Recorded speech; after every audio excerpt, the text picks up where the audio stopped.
Good afternoon and welcome to our Committee of the Whole meeting today.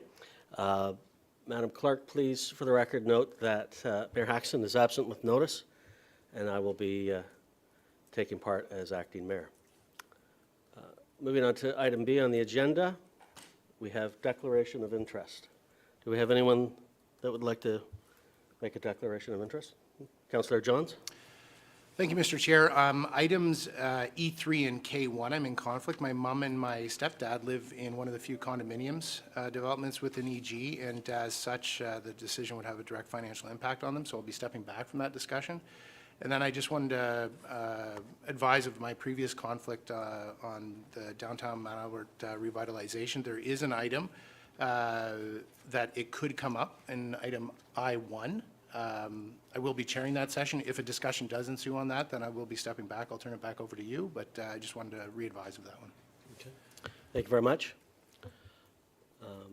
And now we move on to our land acknowledgement. And before I read it, I just want to remind everyone in attendance that it is Truth and Reconciliation Month.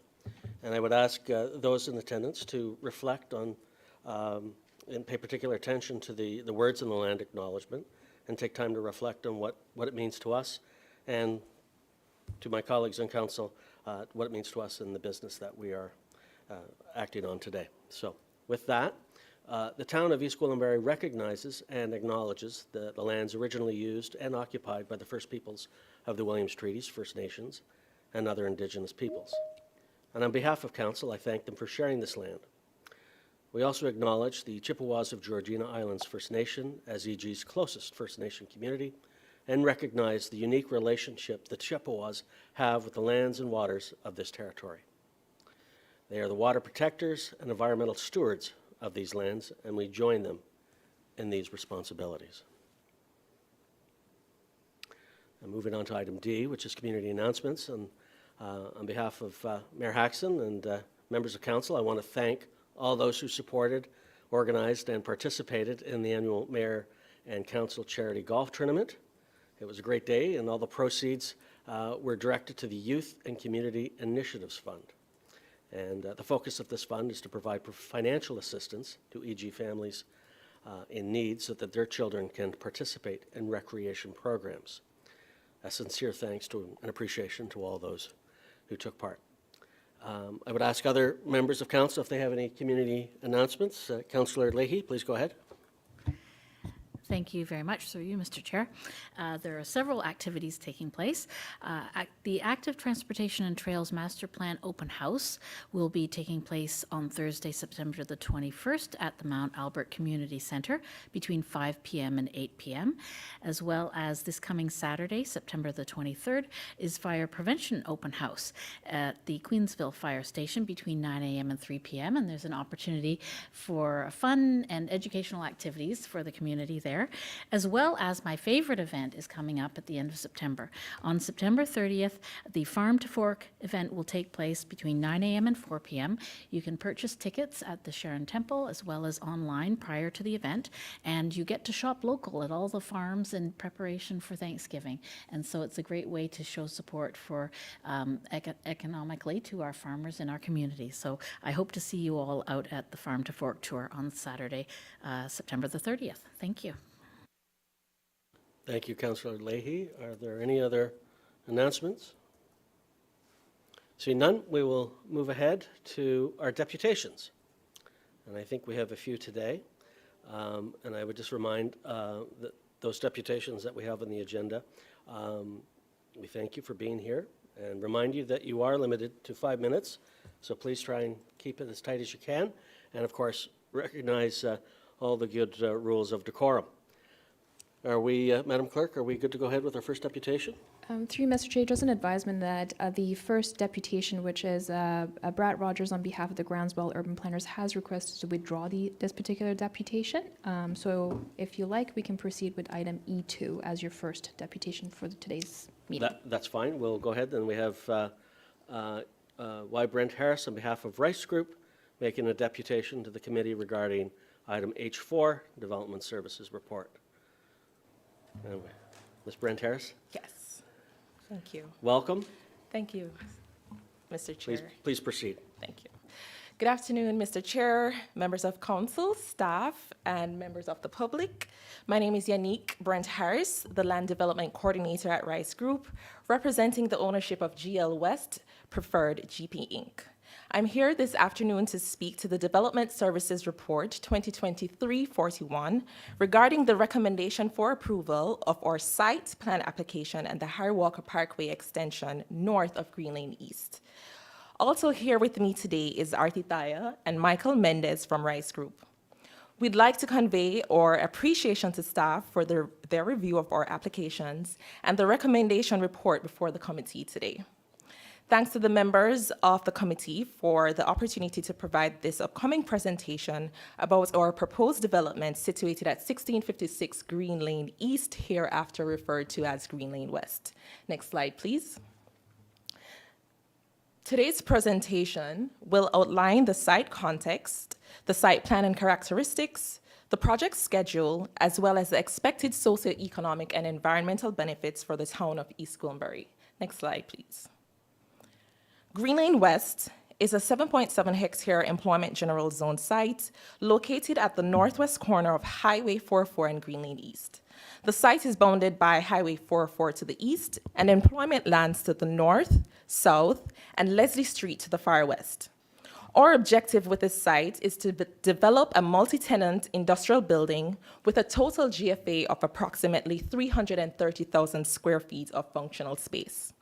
In early 2020, Green Lane West received a minister's zoning order to permit the development of a range of employment uses, including industrial, manufacturing, assembly, warehousing, distribution, and logistic uses, as well as a motor vehicle sales and rental establishment, colloquially referred to as the Auto Campus.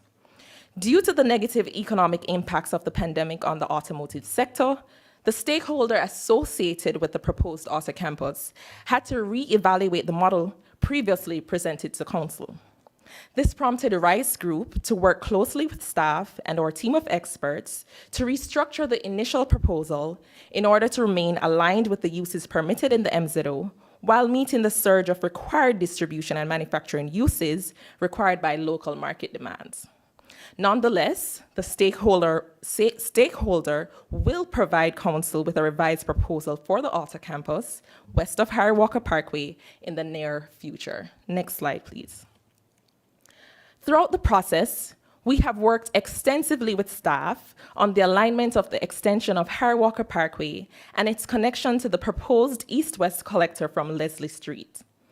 As illustrated on the screen, this extension is expected to run through the length of the site to support the future development of the employment lands to the north. Presently, 65% of the building is leased. Both the 125,000 and 90,000 square feet spaces have signed leases with industry-leading manufacturers Noble and OT, distributors of high-quality commercial and residential HVAC plumbing supplies. These tenants will work well in EG with the residential growth forecasted for the area. The remainder of the 114 square feet space is garnering much leasing interest, and we are confident it will be occupied in short order. Next slide, please. Following council's approval and the executed development agreements, we are planning to have the base building construction commencing this November and the road completed mid-2024. With that said, in order to meet our tenants' expected occupancies, we would like to formally request this afternoon that we enter into the second phase of our current earthworks agreement with staff to complete the cut-fill balance of the site. As per the schedule on the screen, we require the earthworks to commence so we can prepare the building pad in early October to have it ready for the base building construction. Next slide, please. Our findings suggest that Green Lane West will generate an initial benefit of $9.6 million in one-time fees. These will be comprised of development charges for the region and school boards, as well as $2.3 million for the town. Annual property tax revenue will total some $110,000. Based on industry employment generation standards for industrial uses, Green Lane West is also expected to generate 427 jobs, 398 of which will be industrial related and 27 office related jobs. This provides us with an overall employment density factor of 55.5 jobs per hectare and accounts for some 13% of the total employment growth target for the town of East Gwillimbury, also above the secondary plan's density target. Of note is that OT will be consolidating 3 Ontario facilities from Brampton, Mississauga, and Newmarket to this prime East Gwillimbury location. With direct access to EG's talent pool, OT expects to onboard 75 to 100 dedicated and skilled employees. Not only does this represent an exciting growth plan for OT, but will also assist in reaching the job growth targets for this municipality. Next slide, please. As part of our commitment to supporting the town's vision and the Thinking Green development standards, the proposed development will increase the on-site tree canopy coverage by more than 50%, 100% of which will include native plant species. Furthermore, the roof building design will incorporate high albedo roof coatings for reducing building cooling and meeting the minimum 10% energy efficiency needs. Based on OBC standards and projected tenant and building uses, we also expect Green Lane West to have a total sanitary peak flow of 1.5 liters per second. Next slide, please. With this, Mr. Chair, members of council, staff, I want to thank you for your time this afternoon. Rice Group looks forward to continuing the work with the town of East Gwillimbury to appropriately execute this development and support the town's overall vision to provide opportunities for a diversified economic base for its existing and future residents. We are happy to answer any questions you may have at this time. Thank you. Thank you to our presenter. Does committee have any questions for our presenter? Councillor Johns. Yeah, through you, Mr. Chair, thank you for investing in East Gwillimbury. The opportunity to be able to have a diversified tax base and not have the residents carrying the full share of the tax roll is sincerely appreciated, and bringing jobs is so important. So just one question, actually. I'm picturing driving westbound from Woodbine, coming up over the hill and coming down, and all the traffic that is happening kind of westbound on Green Lane. And you made mention about the fact of putting the road through in 2024. I'm just picturing what access looks like during the development. Would access be going right through at that intersection to have that happen, or would it be coming off of Leslie Street? I'm just wondering about traffic as build-out occurs. Through Ms. you, Brent-Harris. Thank you. Through you, Mr. Chair. Well, we have worked with the staff to develop our construction management plan. I'm sure with that, we will be able to facilitate a free-flowing traffic once development we proceed with development. Thank you. Yeah, just in follow-up. So thank you. I just wanted to stress the importance of the traffic measures in that spot, because it's so heavily trafficked. So thank you very much. Appreciate it. Councillor Carruthers. Thank you, and I echo the comments about welcoming diversified tax base. And I too am thinking about coming up over the hill and seeing the building there. It's Green Lane, and the 404 is often an entryway to our community. And so the look of this building is going to be important, because it's going to be one of the first things that people see. And I'm wondering if there could perhaps be some discussions about some sort of welcome to EG signage that would be in that area, so that the first thing people see isn't just a big block, but something that's pretty and welcoming, because I think a lot of people will enter our community through that. Just an idea. You don't need to answer right now, but just something throwing out there. Thank you. Thank you. Councillor Roy DeClemente. Thank you. I'd like to rephrase Councillor John's question and ask if you have a traffic management plan for access to the site during construction. So I think what it comes down to is you're talking about earthworks and heavy equipment moving in and out of an area that's heavily that's busy with traffic, I think is really what it comes down to.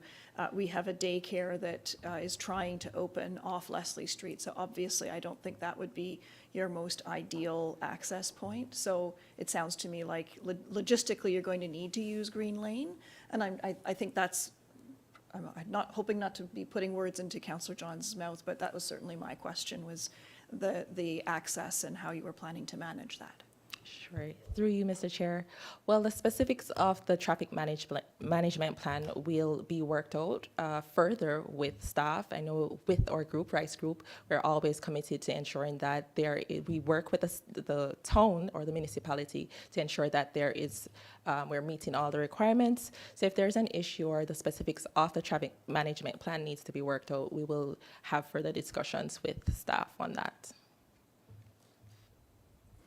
Thank you. And through you, Mr. Chair, to our presenter, as far as Councillor Carruthers' comments, this being a bit of a gateway to our community, the original plan was for these lands to be of huge attraction to the community. It was going to be a learning opportunity, and there was quite a bit planned for it, which was part of the reason why we supported the request for the MZO. I'm just wondering, as far as, from a site plan perspective, it's fine to have 3 big blocks and have those businesses relocate, and that's a very exciting and attractive proposition. But I'm just wondering if the building looks very nice, because we've seen sort of the bird's eye view, but we haven't seen the architectural plans for the building, at least not to my knowledge. So I'm just wondering if given that it is a bit of an entry feature to our community, if some thought has been given to that, and if, I imagine that's something that's being delegated to staff once the site plan is approved, but I would like to echo the need for us to make these buildings look as appealing as possible. Thank you. All right, through you, Mr. Chair. Once again, in terms of, we as a municipality and as well as Rice Group, we want to ensure that whatever we present is aesthetically pleasing. So of course, we'll work together to ensure that the building meets the requirements of the municipality as well. Okay. Are there any other questions? Okay, seeing none. Thank you very much for your presentation. It's much appreciated. Thank you. Okay, next up on our list is, sorry, we need a moved by Councillor Roy DeClemente. All in favor? Okay, carried. Next up on our list, we have Barry Robson making a deputation regarding item K1. Barry is a resident of King's Landing and would like to talk to us about our condominium policies and specifically King's Landing. So welcome, Barry. Good afternoon, Mr. Mayor and members of council. Just before I start, I want to mention that I found it difficult to reduce 2 years of research and documentation into 5 minutes, but I'll do the very best that I can, okay? The first question I have for the mayor is, can you hear me okay? Okay, thank you. I will begin by clearly stating that my wife and I did not purchase our retirement home in Mount Albert blindly. We previously lived in a similar development in Caledon for 10 years. The relationship with the town was congenial and cooperative. We had the same common elements and infrastructure to care for, no imposed water testing, and all basic municipal services. We expected the same at our new home. After almost 2 years of negotiation, documentation, and logical argument, to have a revised report issued with no significant change and with no consideration for the present and future registered freehold homeowners of our small King's Landing community is extremely disappointing. There is a strong sense that our concerns are not being heard and that this small group of residents is not valued for the choice to make Mount Albert home.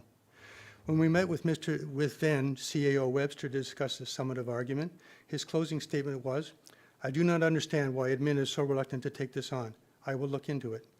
When we met with newly appointed CAO Mark Volchik on site in early April to review the same document and to view a video to support our argument, Mr. Volchik's closing comment was, "This could be done, but I will have to discuss it with admin." Both of these statements were taken mistakenly as positive indicators that the 2 municipal services could be awarded to our development. From an early age, I have been led to believe that if you present your argument with logical reasoning and support your argument with facts, details, and examples, you will be granted agreement and support for the focus of your argument. In this case, the municipal services, waste management, and water billing. Apparently not so. When a reason given by Mr. Molinari for not providing services has proven false, he has offered another. Each of the arguments used to dispel Mr. Molinari's assertions has been offered numerous times, so I will review them as briefly as possible here. Reason 1, trucks cannot turn around and exit safely. To date, 14 GFL trucks and multiple 18-wheeler flatbeds have safely and easily made a 3-point turn at our single intersection and exited onto Center Street unscathed. In 2 instances, GFL trucks actually picked up our recycling and garbage. Reason 2, the roads are not wide enough. Not true. In town, GFL trucks travel single lanes of 13.5 feet to 15 feet in width to complete pickups. These lanes are often blocked with parked cars, RVs, and contractors' vehicles. Our 2 streets are 18 feet wide with no parking allowed. GFL vehicles would have full use of the entire unobstructed width. Reason 3, GFL trucks do not back up to complete routes. GFL trucks back up many times over the course of the workday, down alleys, through active intersections, and as documented numerous times, I stopped at 8 examples, on neighborhood streets throughout the town of East Gwillimbury and East York and York region. For streets such as May and Peter and all other streets with dead ends, the road lengths are longer and the GFL trucks back up twice for every recycling, every garbage pickup.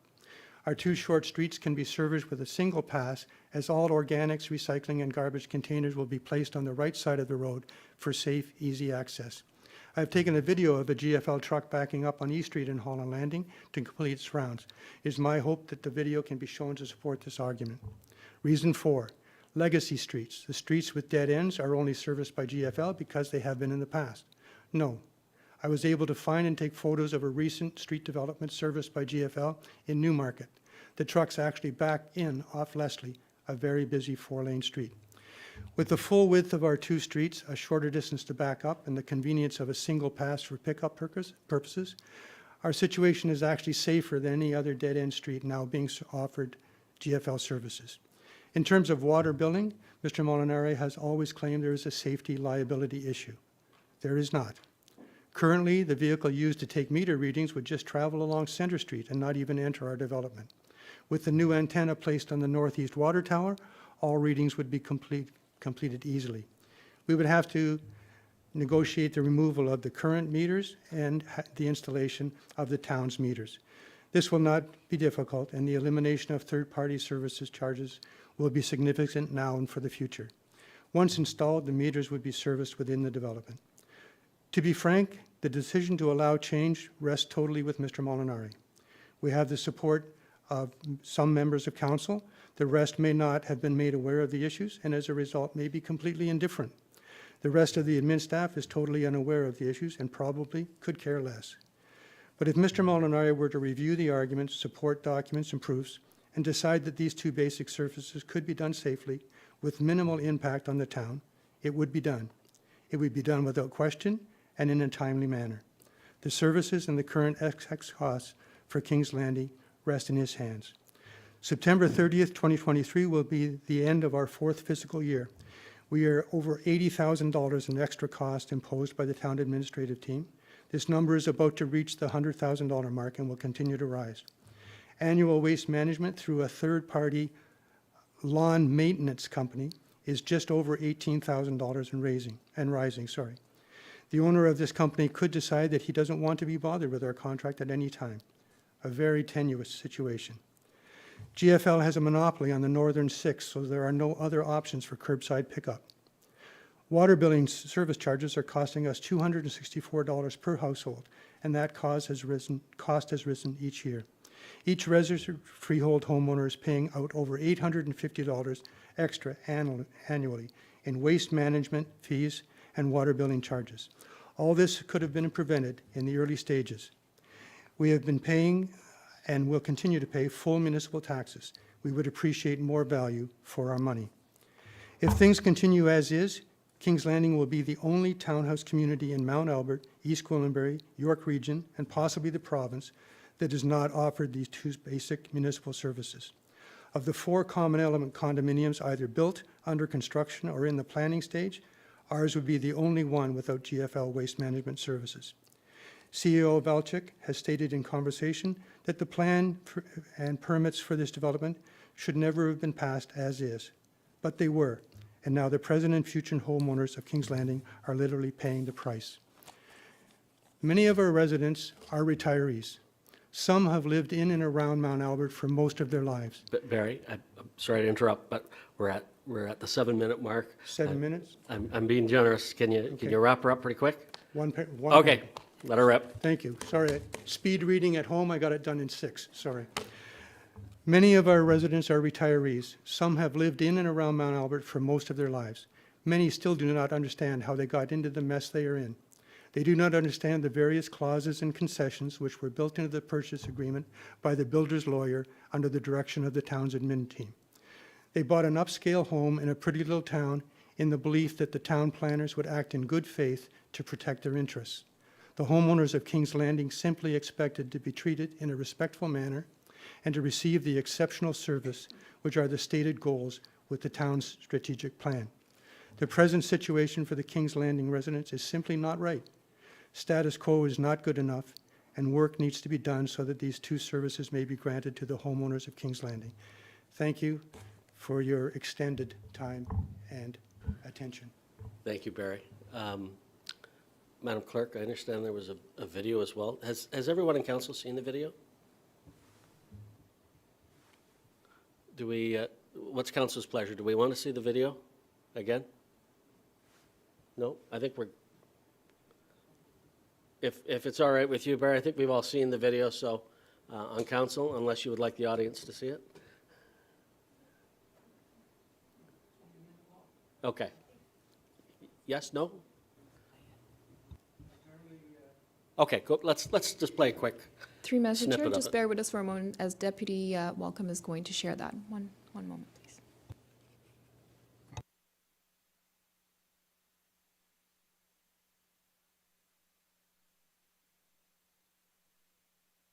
East Street and Holland Landing.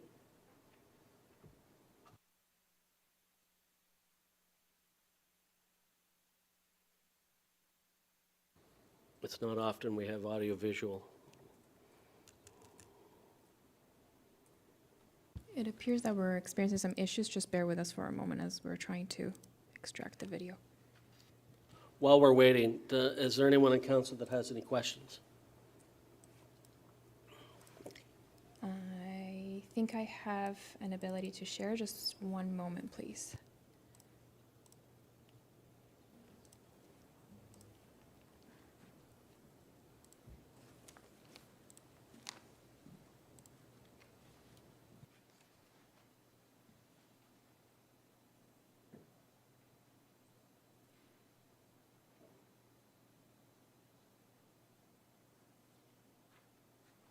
The vehicle actually turns around.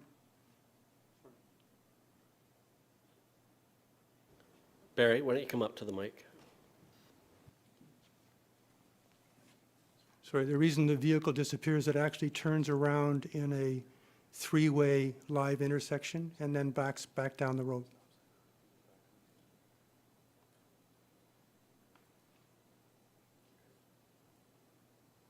I think we're good. Thank you. Okay, thank you.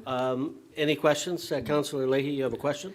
Thank you, through you, Mr. Chair. Not a question so much as an observation that I wanted to draw the attention to members in the audience as well as residents watching online and the other council members that there will be a report later in the meeting today under J1, which is with regard to a report on municipal services guidelines for condominium development. So if they wish to stay and be in the audience with regard to that particular item that's upcoming. Yeah.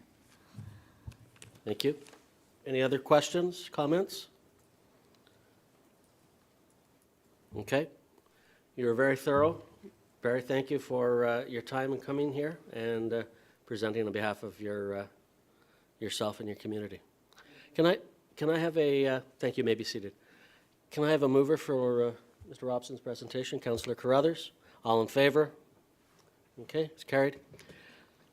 All right, that concludes our deputations for the day. Next is presentations. We have none at this time. And we will move on to Development Services with Councillor Roy DiClemente in the chair. Over to you, Councillor. Thank you, Mr. Acting Mayor. We have a number of items on our prepared agenda today. The first being Development Services presentation regarding our updated servicing allocation policy with some feedback and next steps. Ms. Bégin, would you like to take the microphone and walk us through this, please? Before I do that, can I have a motion to receive? Thank you. Moved by Councillor Crone. Go ahead. Thank you. Through you, Madam Chair, if we could just bring the presentation up on screen.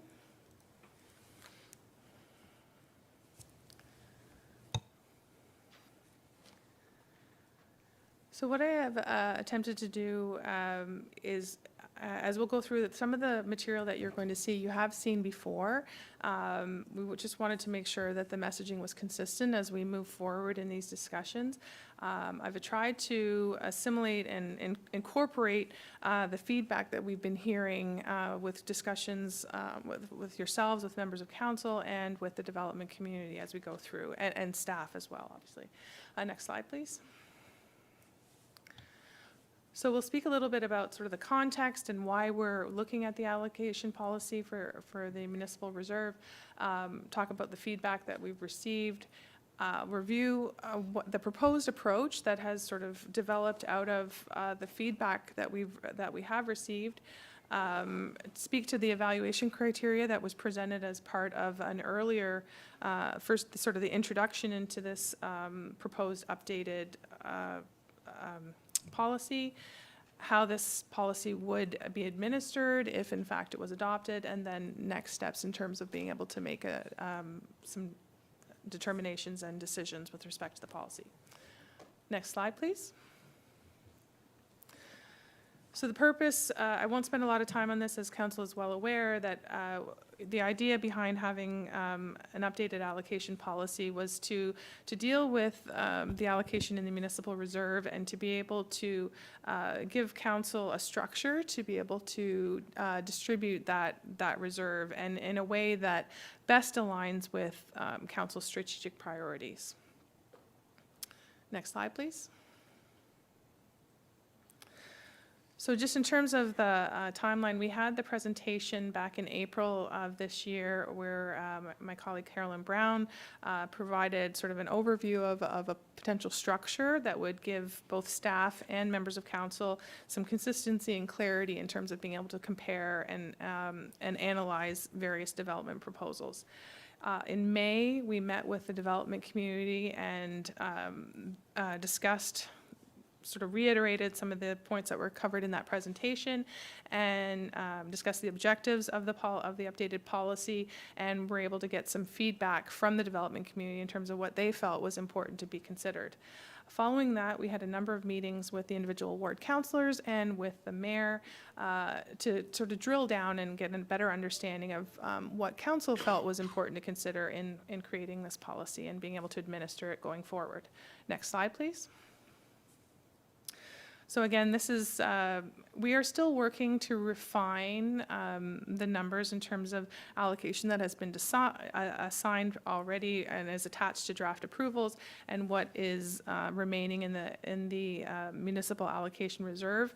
But our understanding is that it is plus minus 1,062 units that we have at council's disposal. Next slide, please. Again, this is just to give some context in terms of the current demand. Council has, our members of committee have seen this slide previously, but it gives some context in terms of what's out there with draft approval, and when the development community was approached to get a sense of what the anticipated future demand was, they came up with the number, the 23,526 potential new units. And those are just with respect to sort of existing developments. It doesn't consider new developments or new proposals that have come forward in the last 18 months. Next slide, please. So when we first considered this updated policy, we looked at sort of 4 buckets, if you will, that council might consider assigning the allocation to, completing existing communities, new applications, consent applications where there perhaps are new lots created through severances and through the process, the community adjustment process, and then individuals who might want to connect to infrastructure that is in proximity to them. Those are the initial sort of buckets that we considered. Next slide, please. As a result of the conversations that we had with members of council, we talked about those buckets, and then there is a fifth potential designation for allocation to be considered, and that would be potentially allocating some of the reserve towards ICI, or industrial, commercial, and institutional uses. So I'll go through those, and what I'm going to try to do is also incorporate some of the feedback that we got that speaks to both the benefits of this approach and some of the concerns that were expressed either by members of council or by the development community. So the completion of existing communities where the growth has, or the development has proceeded up to a point, but the subdivision or the neighborhood perhaps remains unfinished, that is seen, would certainly, if we were to allocate to that, would support the community, complete community strategic priority. The development community has expressed that there's a perception that those who contributed to front-ending the existing infrastructure and who have built out those sort of that first phase of growth and development have an entitlement to additional allocation just for the purpose of being able to complete those communities. It should be noted that there is insufficient allocation within the reserve to complete all of the communities, so it would still require some prioritization of those requests. And for that reason, we still have that the evaluation criteria available for council's consideration. Next slide, please. So new applications, the benefit of considering new applications would be that we've seen an evolution in terms of the approach to planning and the approach to building different housing forms. So it would allow for us to perhaps consider diversity of housing stock.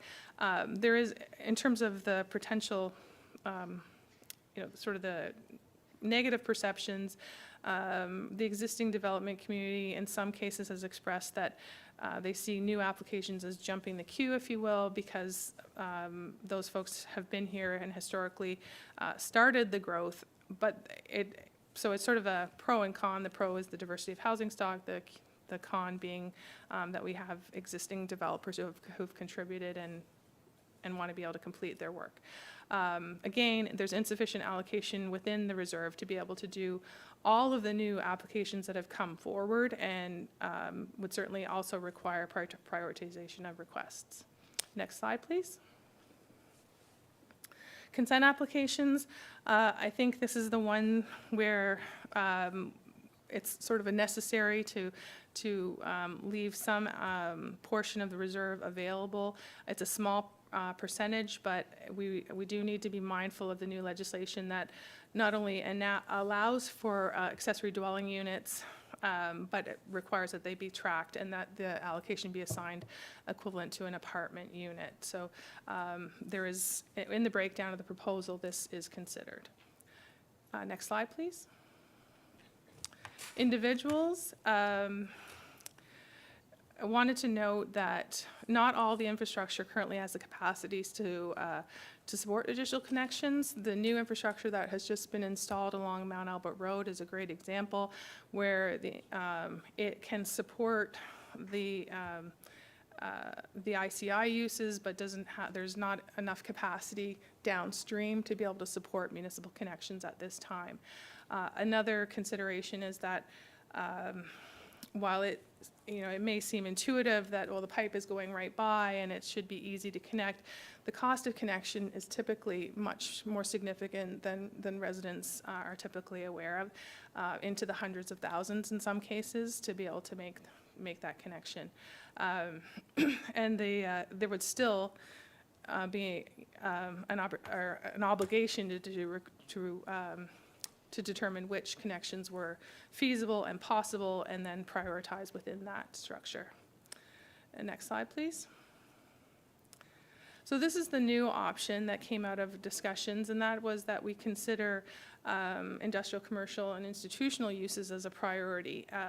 And the rationale being that it supports a balanced growth objectives, it supports the regional commitment to try to achieve 1 job for every 2 residents. It provides economic benefit to the town without the same kind of requirements that residential growth brings in terms of programming and services and provided by the municipality.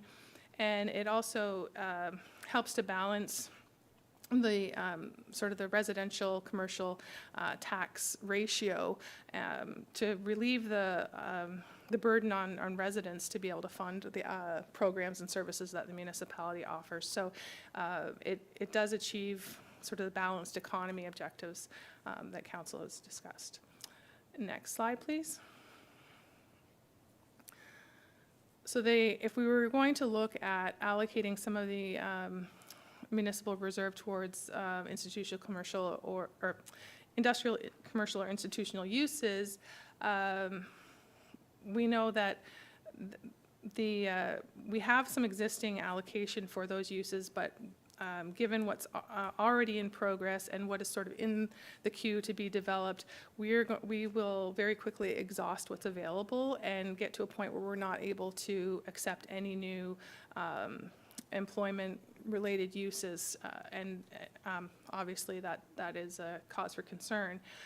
We looked at where is it possible, where is the infrastructure available that we would, where there'd be a feasibility of being able to connect. So not only where do we have potential employment-related projects, but is there a pipe there that they could actually reach?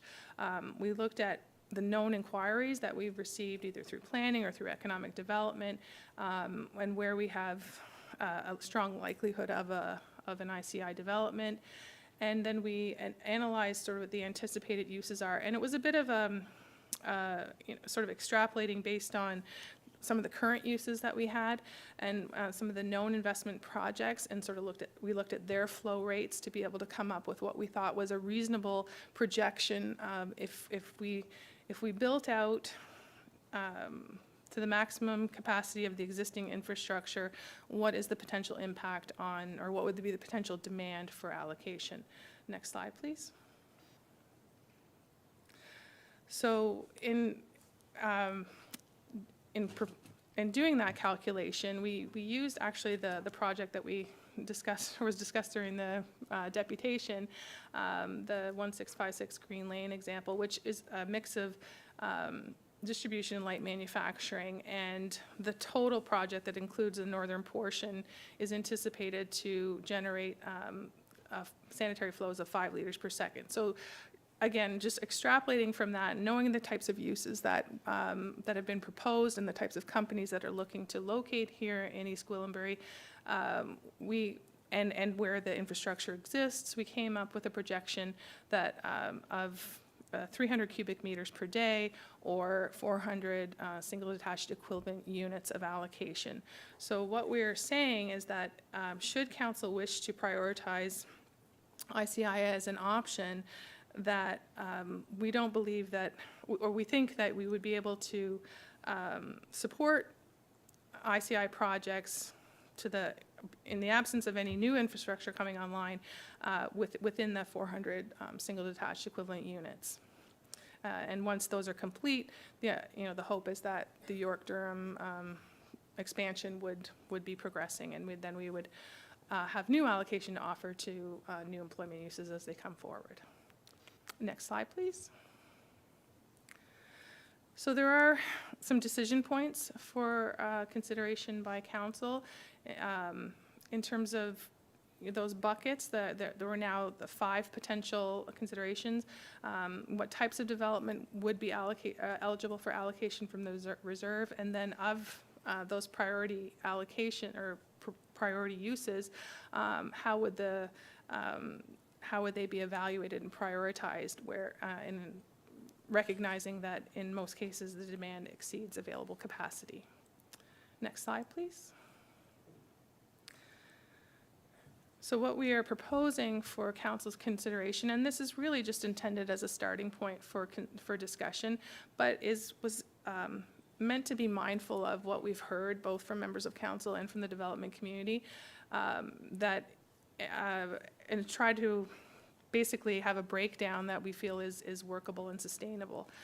So the 400 units that would be applied to ICI development, proposing that some be allocated for the completion of existing communities, that some be allocated for new applications, again, to be able to create space for some diversity of housing stock, whether that be purpose-built rental or other forms that would help to support our attainable housing objectives, that we can maintain some for consent applications and as a buffer for any unforecast or unforeseen needs, and that we defer any individual requests until the completion of the YDSS expansion. And there is some context to support that particular recommendation in that there is a resolution of council from 2017 when some residents came forward requesting the ability to connect, and it was at that point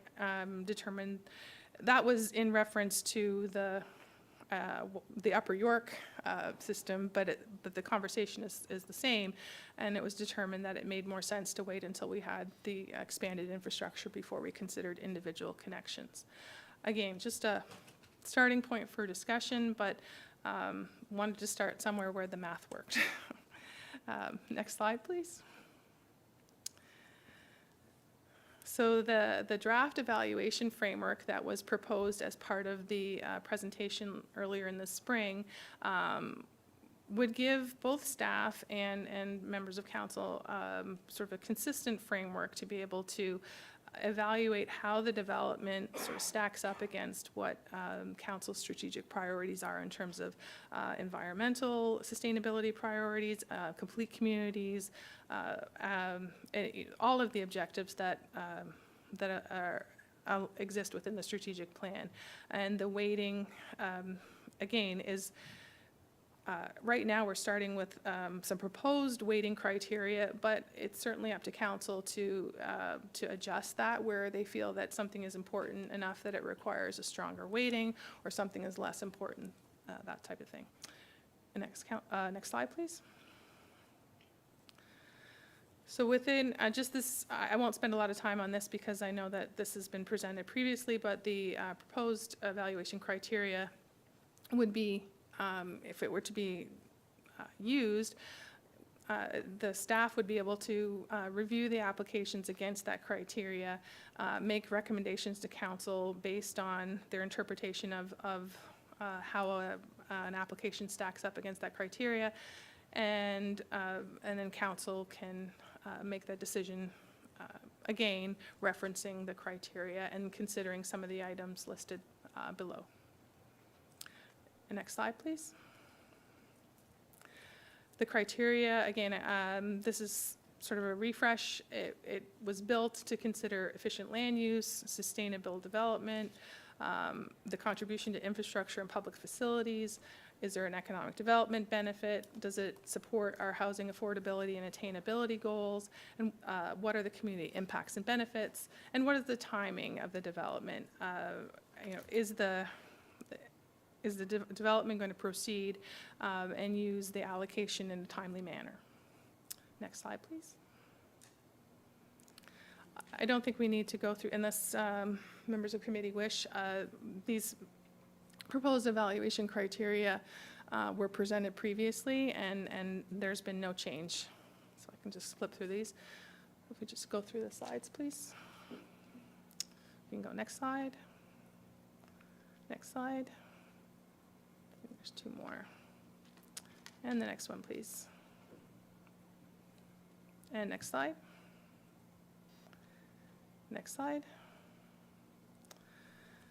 So just very quickly, the proposed administration of that criteria would that there would be an evaluation at the pre-submission stage prior to the former pre-consultation meeting to be able to get a sense of whether or not the application would rank well enough to be considered for allocation. We would have some arbitration structure that would allow for, an appeal period or informal appeal period if there was contention or disagreement. But recognizing that the ultimate decision rests with council to be able to determine how this reserve will be allocated. Next slide, please. These are, this is speaking to the timing and ensuring that there's a sunset clause attached to the assignment of allocation and the expectation that the development should it be assigned to a development, that the development and the building be proceed and complete within these timelines. Next slide, please. So in terms of next steps, just like to entertain any questions or feedback, and suggest that it might be appropriate to invite feedback from residents in the development community on the proposed approach, and then hopefully work towards being able to come forward to council with a report that reflects your direction and recommendations later in the fall. So that's all I have, but I'm happy to entertain any questions. Thank you, Ms. Bégin. Members of committee, where would you like to start? Councillor Carruthers. Never afraid to start. Thank you so much for this presentation. It's very thorough, and I'm glad that we are approaching this in steps. We've had this presentation before, had some time to think, make some revisions. The one thing that really stood out to me when I was looking at it this time is our approach to demand versus need. So the demand of the developers, what demand are we seeing from developers versus looking at it from the community standpoint, what does the community need? What is missing in our community? And so for me, that would be things like purpose-built rentals, employment, even a high school. So we missed getting a high school last time because we didn't have servicing. So to not have an allowance carved out in here would be, I think, a big misstep. So I would like to take a look at this from a more holistic approach of what do our residents need and what does that look like. So under ICI, for instance, I would put a high school under that. I'd also like to know under ICI what the demand is. So we saw the demand from the housing side, and I know that we have a number of different projects on the ICI side, but I'm not sure what that all amounts to. So I'm wondering if that is something that you have that you could provide. Ms. Bégin. Thank you. Through you, Madam Chair. I would defer to my colleagues in CIS that they track the projected flows for all of the ICI projects that are coming online. So we have the ones that are in progress and are being built now, and then we have ones that we know are coming online and are expected. And so those have all been factored in and calculated within the 1,250 liters per second maximum flow that we have. So what the demand is based, it is an extrapolation, but it's based on projects that we know about, projects that are being proposed, and many of which council is familiar with, that don't currently have allocation.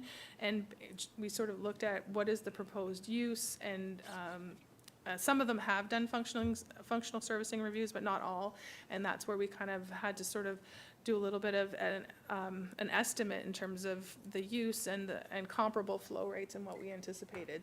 But we also looked at the limitations of where there was a pipe that they could reasonably connect to. So I guess that would, and I would perhaps defer to my colleague, Mr. Molinari, to speak to the carving out allocation for a high school, because it would very much, I believe, depend on the location and the ability of that facility to be able to connect into existing infrastructure.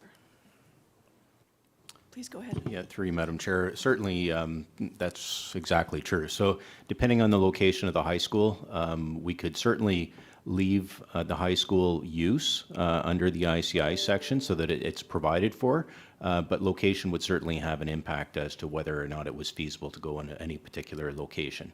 So, but that's easy to include under the ICI list to accommodate the high school. Thank you. So could we get a list of all the ICI projects that we are aware of at various stages so that we can see the whole picture? Because I understand it's not a terrible, huge amount, but it just seems like there's another project, then another project, another project, and it speaks really to needs, whether it's a high school or daycare or employment. These are all things that I know our residents want and need. Thank you.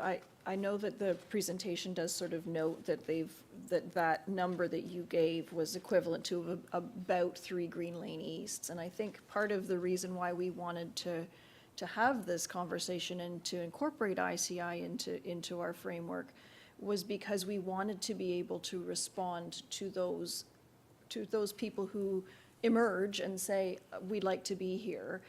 And perhaps even respond to that perception that may exist out there that, well, you don't want to locate in East Gwillimbury because they don't have any servicing.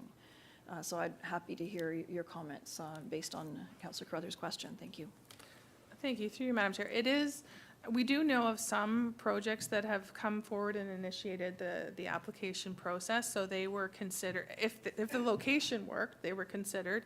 But there is a factor that was where we're basically creating room for anticipated future development based on the frequency of inquiries that economic development has received, the nature of those inquiries, and where there is available land to be developed. So Holland Landing, for example, there's one active application, and then there's some additional lands that could potentially support ICI uses. So we sort of looked at how much land is there, what based on the sort of the characteristics of the types of inquiries that we're seeing, which tend to be related to sort of light industrial and distribution uses. That's what we projected for. So the idea is that it would be sort of a bridge that would ensure that we're able to respond to those applications and investments as they come forward. In this intervening period before we have the full YDSS expansion. We wanted to make sure that we had enough to accommodate those potential new businesses, but we didn't feel it, based on where the infrastructure is and where development is possible right now, it didn't make sense to carve out the entire municipal reserve because we don't anticipate being able to use all of that for ICI at this point. And that makes sense. I guess I just need to get a better sense of where the ICI applications are coming from, which ones have the potential to hook up to existing infrastructure, and then how many units those are. Because what we've got in here, it's similar to 3 of the 1656 Green Lane. Well, I don't know if we've got 10 equivalents, or if we have only that one and the other ones aren't available. So I guess I need more information on what the ICI demand is, as well as where our needs are in the whole picture. Okay. I've got Councillor Crone, then Councillor Leahy, and then Councillor Johns. Go ahead. Thank you, Madam Chair. I appreciate the presentation, Ms. Bejan. There's something that became, I think it's going to become more apparent to everyone, is that there are going to be 2 things that we deal with that are going to be so influential over every decision we make going forward. It's the amount of allocation we have and the impact on development charges right now, because our allocation is in short supply, and any development that we do, we'll want to make sure that we max out our development charges. The province has disrupted our business model on development charges with respect to residential. So I actually like the idea of tipping the scale in favor of more industrial, commercial, and institutional. I think that makes a lot of sense right now, while we continue to have meaningful conversations with the province about changing their approach on development charges in a respectful manner. I was just curious, though, on the individual portion, you mentioned that you wanted to defer that, or proposing that we defer it until the YDSS is fully operational. When do we have an ETA on that? When we think it might be? Maybe that's more for, I see a lot of eyes starting over to Mr. Molinari here, so maybe my question is more pointed towards, through you, Madam Chair, to Mr. Molinari. Do we have any sense of, I keep hearing many dates floated back and forth, so I appreciate that this is not entirely a fair question to you, but like always, I will ask it. Mr. Molinari, your crystal ball? Through you, Madam Chair. You know, we have had some very initial discussions, and the region is still trying to plan out when this is going to happen. So at this point in time, we don't have an actual date, but I think what we do know is that over the next few years, we can expect some allocation to be arriving our way, and likely some phases, depending on how all this rolls out. But I would suggest that we're probably well into the 2030s before we have the full system where it needs to be for us to achieve build-out. So in the meantime, though, those are some of the details that we'll be hearing from the region, hopefully over the next 6 months, year, in terms of rolling this out and seeing what sort of allocation may be able to come out in advance. Okay, through you, Madam Chair. Thank you. You actually answered my next question, so it'll be phased in and not just like we turn on a valve and all of a sudden we get all our allocation. So I think that's helpful. But back to the individual component, when we say individual, is that someone that has a plot of land that can be serviced and they're looking to be hooked up? So if that's what we're looking at, do we have a sense of how many of those applications we've had for allocation in the last 4 years? Is it a big demand? Is this, I always feel bad hurting the little guy if we can provide some accommodation there, because I think the way things are going, you're going to see people trying to build on smaller lots wherever they can find them. Coach houses and laneway houses are going to become more prevalent. So I just want to make sure that we do provide some opportunity for individual folks. Please go ahead, Ms. Bégin. Would be, just to partially horn in on that question, is you've noted that you also have to have some for the consent items, and that would be the accessory dwelling units. So I think part of the use that Councillor Crone is asking about can be accommodated through the consent or buffer section, which is where those accessory dwelling units would be coming from. But I'm aware of a handful of residents who, have an existing septic system that they need to replace. They're doing a renovation and they would prefer to be hooked up. So Ms. Bégin, perhaps you could respond a little further, please. Yeah, certainly, through you, Madam Chair. And when it's not, in my understanding is that it's not huge numbers, but there are a couple of challenges. In one instance, we had an individual who was exactly that. They were looking at replacing their septic system and wondering if hooking in was an option. And once my colleagues in engineering sort of calculated the connection fees, it was, I believe, $350,000 approximately. So did not make sense. Another potential or another barrier is, for example, when the infrastructure is not meant to accommodate the residential connection, such as the one that exists right now that was just installed along Mount Albert Road. It doesn't have the capacity for residential connection. So while there is a pipe nearby, it's not the right pipe. So, but to Madam Chair's point, I think that the buffer could accommodate those unique opportunities where it's reasonable, there is infrastructure nearby, and the connection costs can reasonably be borne by the resident, and therefore we can make it happen, because it's unlikely to be a huge number where that works. So I think we can certainly consider having that as part of that bucket, if you will. Through you, Madam Chair, appreciate that, Ms. Bégin. I just want us to be mindful of the fact that we don't want to look or appear that we're catering only to big developers and that we still, we serve the people and the little guy needs to have his shot at it too. So if we can have that buffer there, I think that'll be fine. Thank you, Madam Chair. No further questions. Okay, Councillor Leahy, you're next, please. Yes, thank you very much, through you, Madam Chair. My question is with regard to the criteria list that you have presented, and I would like to know the origins of the criteria list and who participated in creating it. Thank you. Through you, Madam Chair, we borrowed heavily from the town of Collingwood. They created a similar framework for, in their case, it was water allocation.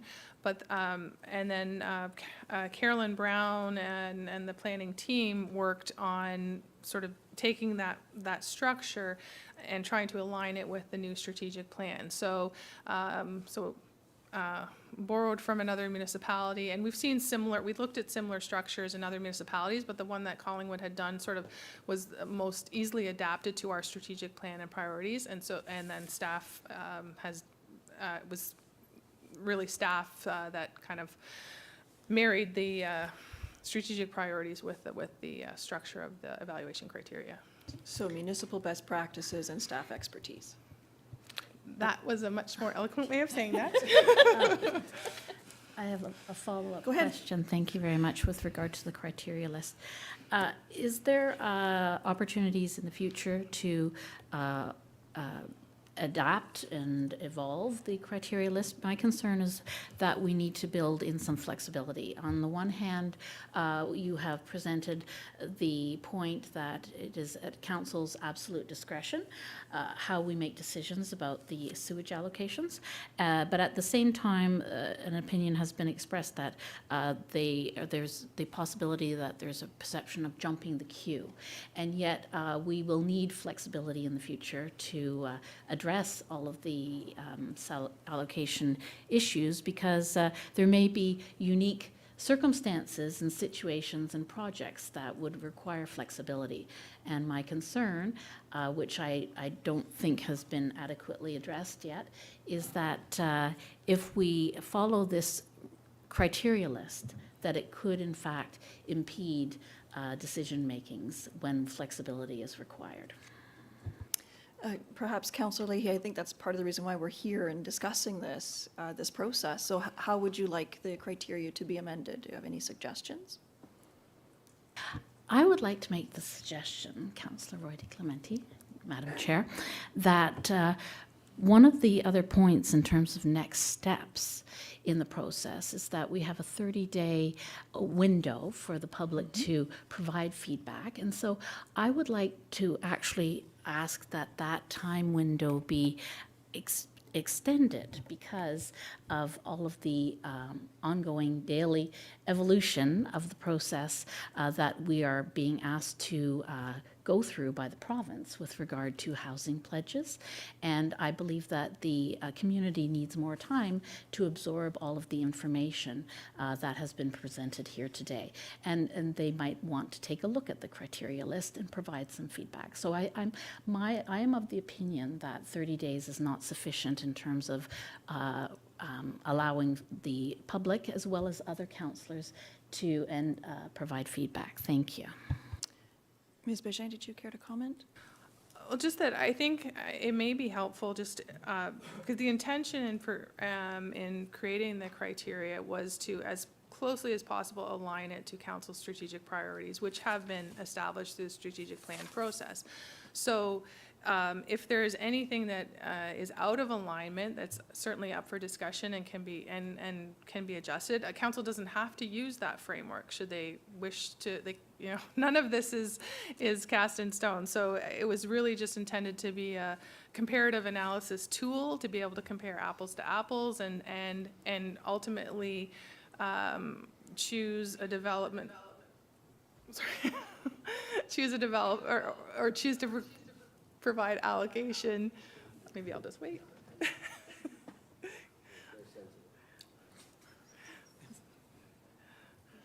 Thank you. Now I know what you all have to listen to. Yeah, to be able to sort of prioritize one project over another, the rationale was that you'd want to refer back to what council's, or what the strategic priorities were. So that's just where that comes from. I did want to make a note of the fact that we're talking about the reserve only, where that the distribution of the municipal allocation reserve is entirely within council's purview. I think there are still future discussions to be had about new allocation that comes online and future agreements that will be signed as a result of that. But this is really just that 1,062 units or single detached equivalent units that we have. Thank you. Anything further? Thank you. Through you, Madam Chair.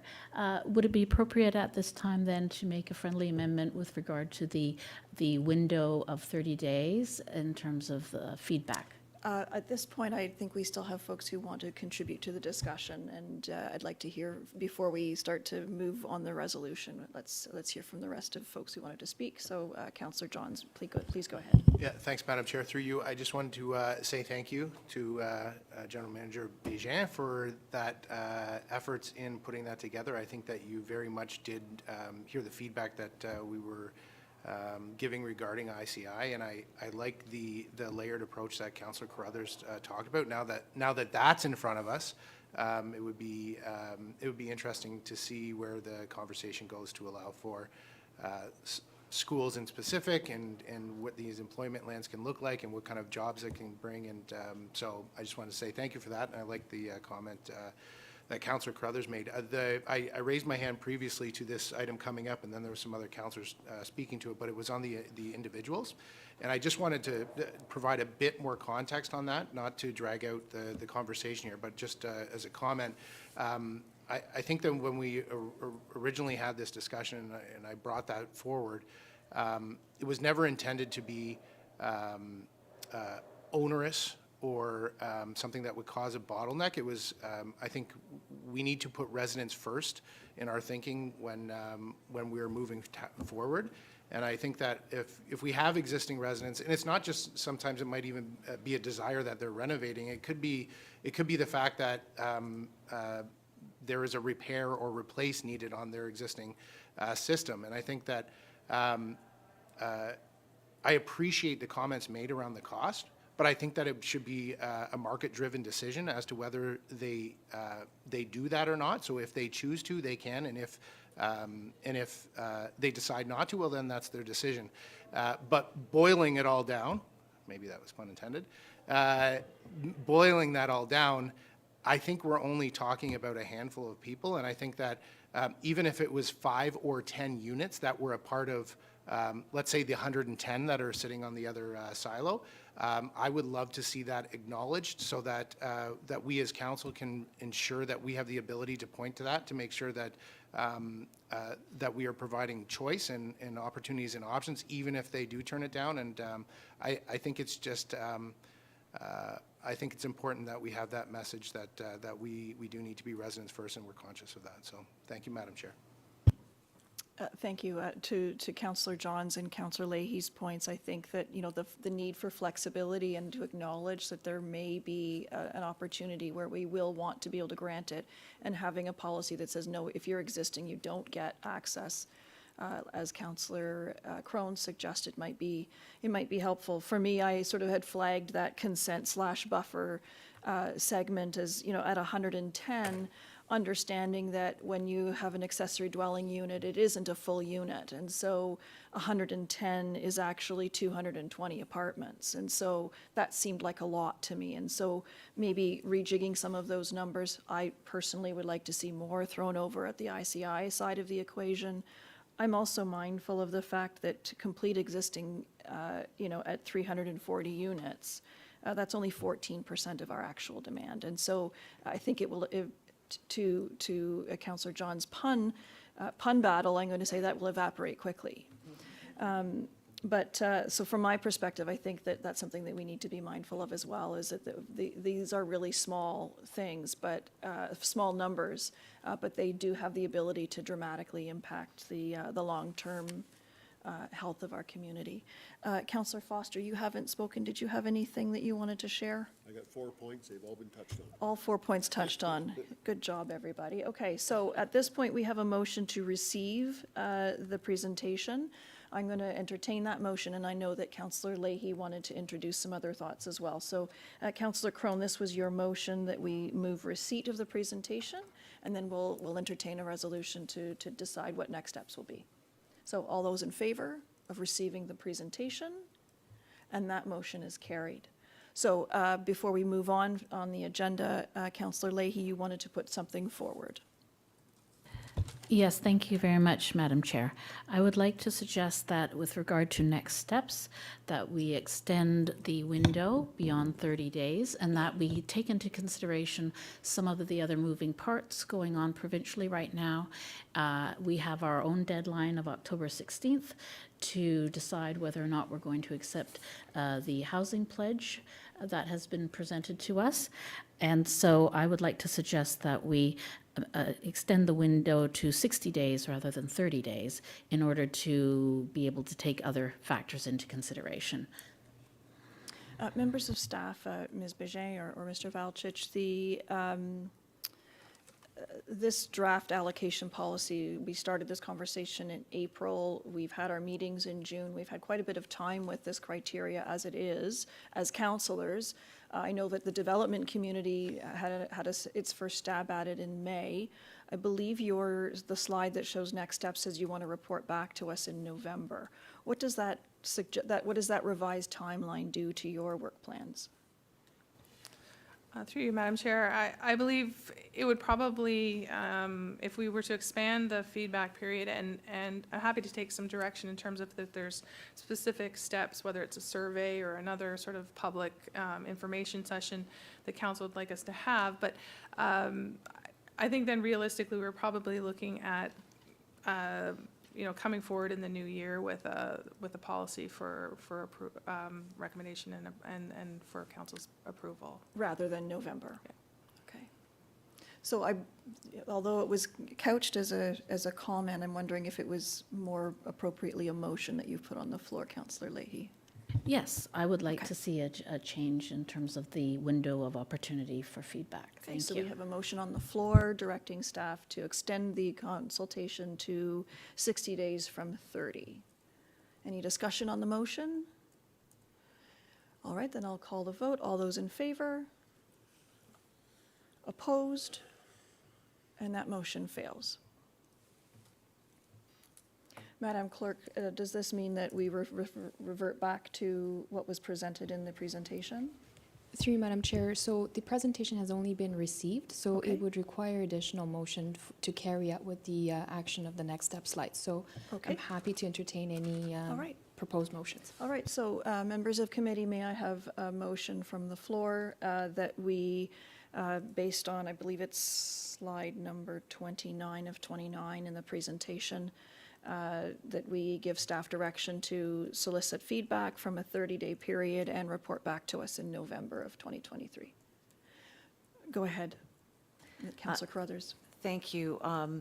There's a lot of comments that have happened today that I think staff take under advisement without a motion. For instance, I'd asked if we can get the ICI demand, and I think they've heard us loud and clear on this. I don't believe a motion is necessary. I think I would just leave it with staff at this point. Okay. All right, thank you very much for that. Sorry, Madam Clerk. Next item on our agenda is Development Services Report 2023-39 on a zoning bylaw amendment application from Groundswell Urban Planners regarding 22314 McCowan Road. And just going to my agenda, I've got a motion here that we receive the report and that the application file ZBA 21.02 be refused on the grounds that it does not conform to the applicable natural heritage system policy requirements in the applicable planning documents as presented to us. Do I have a motion? Moved by Councillor Crone. Ms. Bégin, would you like to present your report, please? Through you, Madam Chair, With the committee's indulgence, I'd like to request that this discussion of this matter be deferred. We've had a request from the applicant who's hoping to present some further information that may strengthen their position, I guess, in terms of this application. So, and staff are happy to entertain this deferral if council or committee so wishes. Members of committee? So we're going to amend your motion, Councillor Crone, to defer the matter to Ms. Bégin? I think we. To a future meeting? Yeah, future meeting, future meeting. Yeah, future meeting would probably be appropriate. Okay. Thank you. All those in favor? And that motion, opposed? And that motion is carried.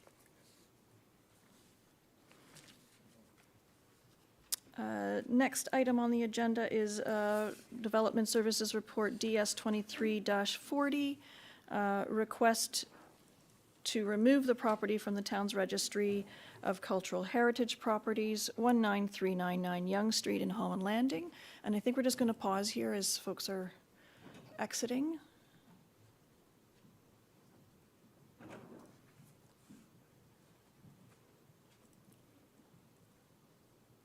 Okay, so we have a request that, that a property be removed from our Registry of Cultural Heritage Properties. Ms. Bégin, do I have a motion? Moved by Councillor Crone. You're busy today. Nothing else to do. Ms. Bégin, go ahead. Thank you, Madam Chair. So council, or committee has had an opportunity to see this request, and then was referred back to staff for additional information with respect to whether or not a demolition permit had been submitted. I just wanted to note that there is an ongoing matter before the Ontario Land Tribunal in respect of this this proposed development. However, this specific request is separate and apart from that matter, and in that sense is being put forward on its own merit.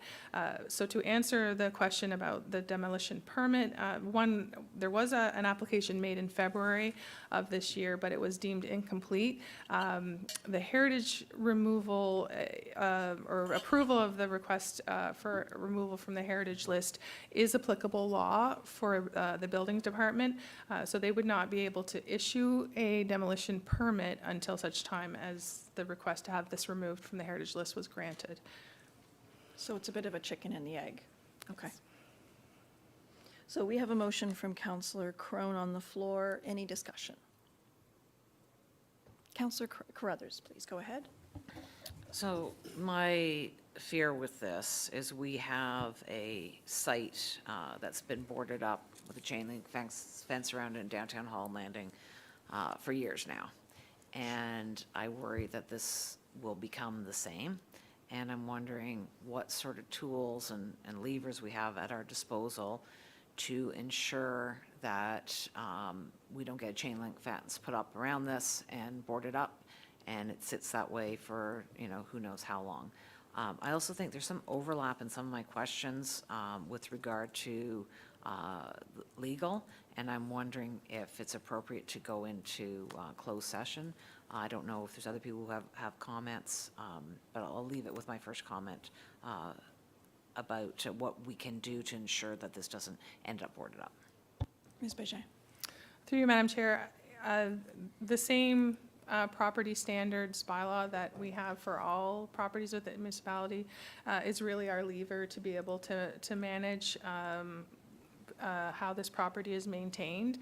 I should note that in terms of the normal process for removal would be considered on its own merit. It might not necessarily lead, in some cases doesn't necessarily lead to demolition of a property, but the owner has. In this case, we understand that the owners do wish to remove the existing structure and would be applying for a demolition permit. If the building is removed from the heritage list and they make an application for a demolition permit, that has to be completed within 6 months of issuance of the permit. And there is inspections at every step to ensure that the demolition is conducted in a safe manner, and then post demolition, there's another inspection to ensure that the property is left in a safe condition. So with that safe condition, does a chain link fence around it for the next 10 years or however long it takes to develop the site, is that something that might happen? Or is there an onus on them to return it to, a similar condition where it fits in with a residential neighborhood? Ms. Bégin? I believe we can certainly impose the, within the limits of property standards and that bylaw. That doesn't necessarily preclude them from putting up a fence. Can't predict that at this point, but it's my understanding that I don't know how the removal would impact whether or not a fence gets put up. It's really difficult to predict, unfortunately. We do have a fence bylaw, though. So I'm wondering whether we're maybe conflating one property with another, and perhaps there are some enforcement and site condition issues with another property that we need to address in a separate discussion. Not really. It's learning from our mistakes. So knowing what has happened to another property right nearby, how do we avoid that same thing happening here? And property standards are not enough because it allows for boarded up building. It allows for a construction fence to be put up. The people of Holland Landing are very upset about the state of the gas station. East for Gwillimbury. And people in East Gwillimbury are upset about the state of the gas station for so many years. And I just want to know what we can do to avoid the mistakes of the past.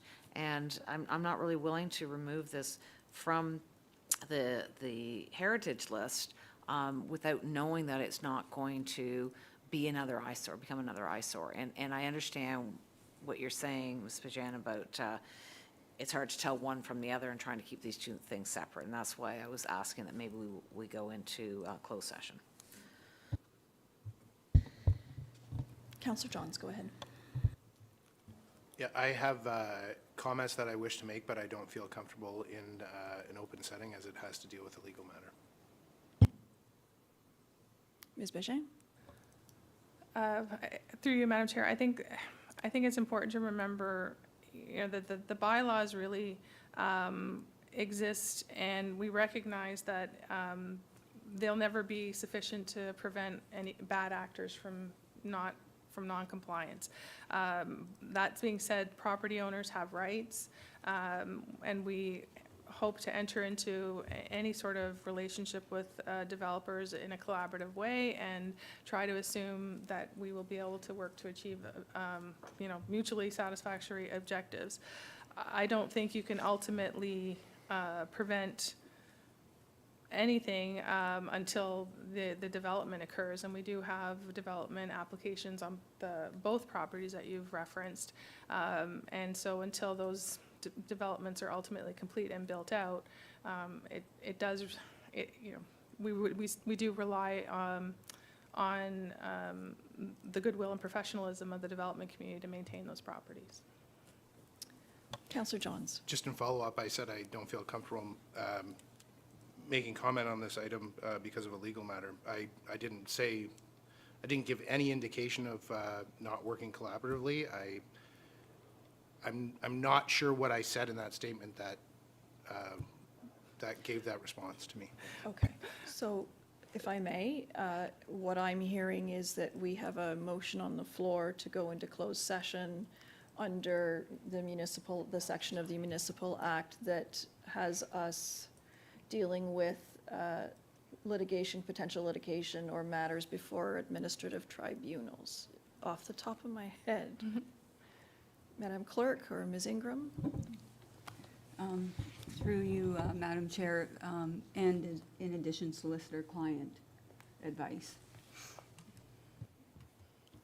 Is that what you were moving, Councillor Johns? Yes, in my ignorant rookie way. Thank you. So we have that motion on the floor. All those in favor? And that motion is carried. Madam Clerk, I'll let you proceed with Through you, moving us Madam into closed Chair, session. bear with us for a moment as we have to proceed into a closed session. For those individuals in the audience, we're going to ask if you could step outside of the door. We're going to go into a closed session, and I'll work with our production to let us know when we're in a secured meeting.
Okay, so Madam Chair, we're in an open session. we're now in an open session, so we're going to rise and report. May I have a motion?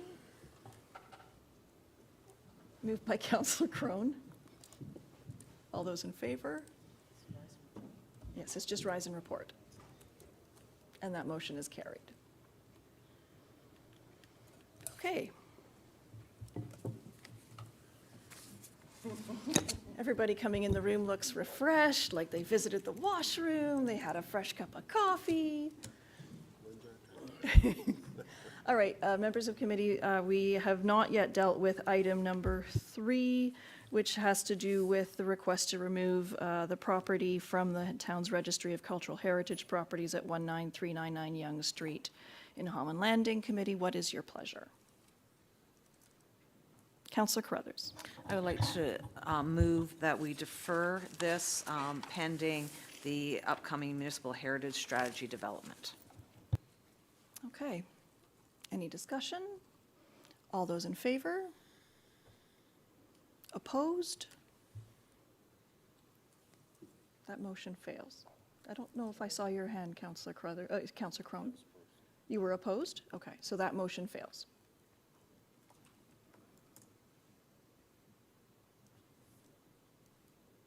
Is there a second motion? Councillor Leahy? Thank you, through you, Madam Chair.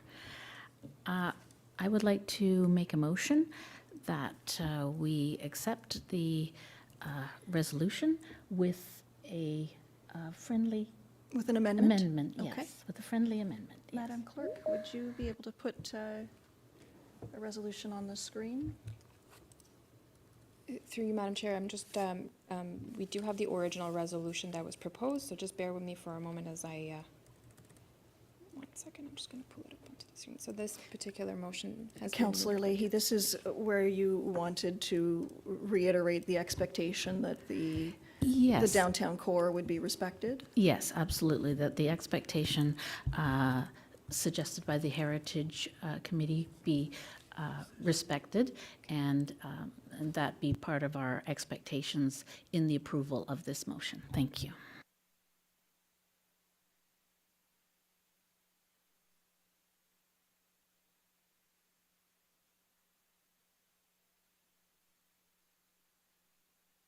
I'm just working with the clerk to get that up on the screen. Thank you, Councillor Leahy.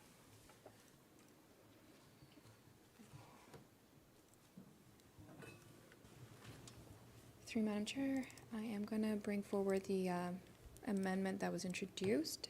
It's noted in blue section on the screen before you. Councillor Leahy, does that reflect your desire at this point, if you want to review that? Thank you. Through you, Madam Chair. Yes, that reflects the intention of the amendment. Thank you. So we have a motion on the floor, and for those on the call, I will read it aloud, that the report be received, that council approve the request to remove 19399 Yonge Street from the town's registry of cultural heritage properties, and that council reiterate its support for the Heritage Advisory Committee's position on the matter, and also reiterate council's expectations that any future development respect and reflect the heritage nature of the downtown Holland Landing Village core. Any discussion on the motion? All those in favor? Opposed? That motion is defeated. It's 3-3. Councillor Crone. Madam Chair, I think, given the stalemate we have here, I think we probably need more time to digest this information, and shall we defer the decision on this until next meeting?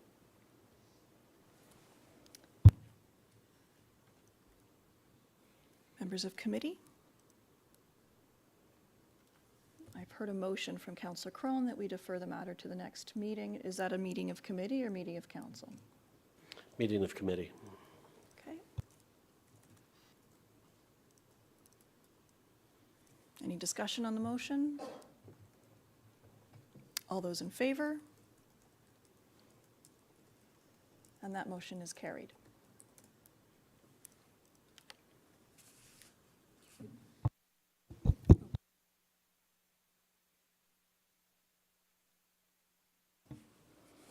The clerk has just drawn to my attention that if it's being deferred to our next committee meeting, we'll need to ratify that at our council meeting that starts at 6. So, Councillor Crum move. Also moved. All those in favor? That motion is carried. So you've got that, Madam Clerk? Chair? Yeah, go ahead. We usually receive, even though we don't agree with the the second part of the resolution, receiving the report. I don't like leaving a report not received when we actually did receive it. Madam So- Clerk, since it's on an agenda, a public agenda, does it have standing? Through you, Madam Chair. So council does have, in accordance with the procedure bylaw, an opportunity not to necessarily receive this, but to defer the receipt and the discussion pieces to a different meeting. So if you would like to entertain the original, which was to defer the entirety of the report and ratify that tonight, that could still stand. Okay. So Thank you. believe that was the intent. Okay, Because I thank don't you. believe that staff are going to rewrite their report another time. Excellent. Okay. Thank you. Can I move on to the next item? Okay. Next item is number 4 on the agenda, Development Services Report DS 2023-41, applications for site plan approval for 1656 Green Lane East. We have a resolution that we receive, and that we approve the site plan applications and that we authorize the mayor and clerk to enter into a site plan agreement. May I have a motion to that effect? Moved by Councillor Johns. Ms. Bégin, would you like to present your report? Thank you, Madam Chair. This relates to the deputation that members of committee heard earlier and the proposed first phase of development on that site. I would like to note, as it was mentioned in the deputation, that there is an interest on the applicant's part to move forward on earthworks work as quickly as possible. So would like to council to consider adding an additional resolution that that the existing there is an existing topsoil stripping agreement that originated from the prior application, but that staff could amend the existing topsoil stripping agreement to permit the owner to commence earthworks related to this site plan application. So it would just, from a timing perspective, allow them to move forward on the site preparation efforts. And I'm sure my colleague, Mr. Molinari, can speak in more detail to that if council has questions. Okay. Members of committee, any questions?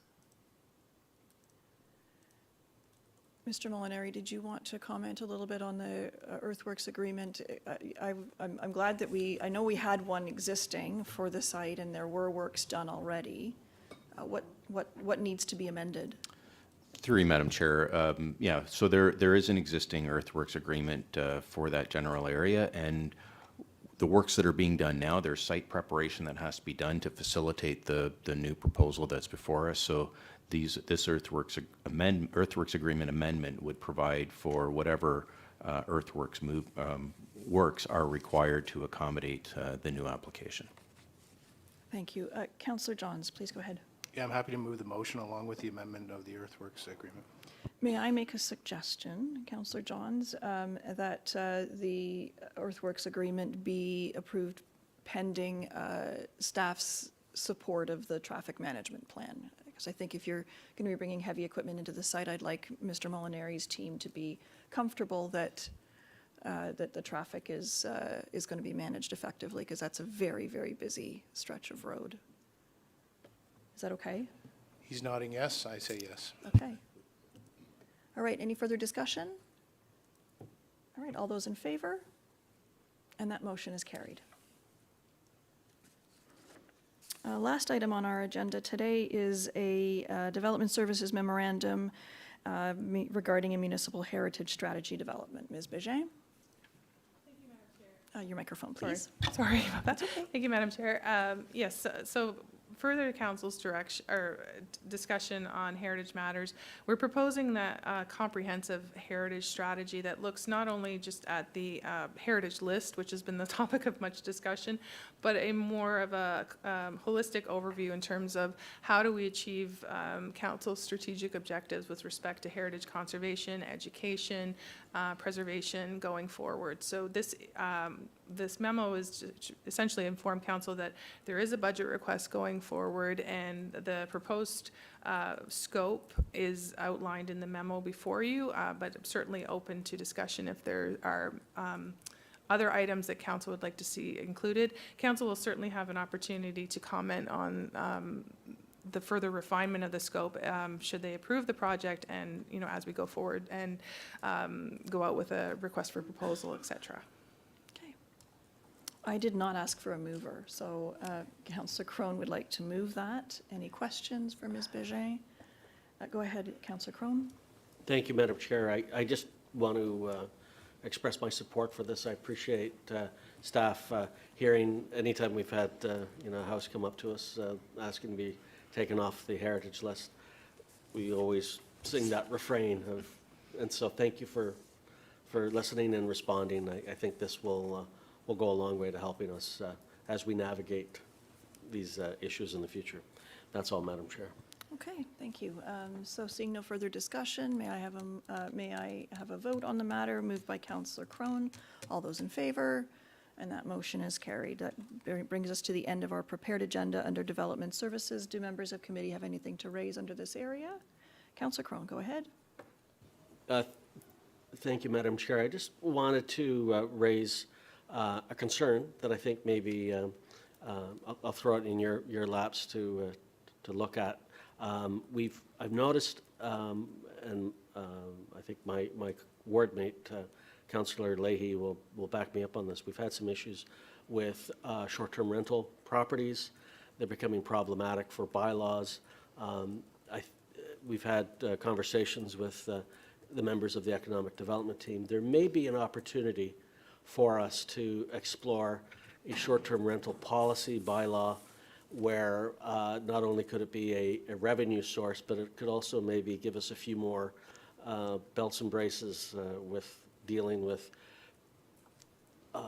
shall we say, disrespectful property owners that are not being respectful of their neighbors. So I throw it out there for your consideration. It's in the last, I'm going to say, 6 months, I've had more concerns about this than I had in my entire first term of council. So something's going on. I suspect we might see more of it in the future, but I throw it out there for your consumption, and maybe we can have conversations in the future about it. Thank you, Madam Chair. Councillor Crone, was there a motion in there somewhere, perhaps, or just a? No, I don't. Well, my ward mate may disagree, but I'll let you hand it over to her. Okay, Councillor Leahy. Thank you very much, through you, Madam Chair. I echo Councillor Crone's concerns about respectful neighbours with regard to noise and property owners, and I also agree that it's an opportunity. I think not only an opportunity to look into the bylaws around short-term rentals, but also about increasing fines with regard to specific situations where there is a pattern. Not just necessarily one-offs, but a pattern. So I would like to make a motion that we ask staff to look into the possibilities of reviewing the fines in specific circumstances, as well as looking at finding out more about having a short-term rental policy. Would you agree with that, Councillor Crone? Yeah. Ms. Bégin. Thank you, Madam Chair. I did want to note that I certainly can look at some proactive steps such as licensing or more prescriptive zoning, but not to get ahead of ourselves, but a matter that's coming before council in terms of the automated payment system. We're going to ask that approval be deferred, specifically to be able to have time to consider an escalated fine program that allows to deal with repeat offenders in this manner. So, And I do know, having been here for a little bit longer, there have been concerns raised, and we have been able to address them under our current legislative framework. But it's possible that things have escalated beyond the ability of those resources. And so I'd be happy to have a report based on that, you know, the landscape framework and so on. So Councillor Leahy, I think we understand the intent of your motion. Any discussion or further questions on the matter? Councillor Carruthers? I think we need to notice the motion since this isn't something that's on the agenda, so it can't be a I motion. believe we're in committee. Madam Clerk? Through you, Madam Chair, committee does have an opportunity to waive procedure to entertain this item if, should you wish. So I can leave that with the committee's discretion. We need to waive procedure. We can't just put a motion on the floor. Councillor Leahy, do you want to just leave it as Councillor Crone mentioned it and asked for some work on staff's behalf, or do you want to give notice of motion, or do you want to waive procedure and put your motion forward? Thank you. Through you, Madam Chair. I'm happy to pursue the suggestion made by Councillor Crone. Okay, thank you very much. So we've got direction to staff. Anything further under this area? Councillor Carruthers.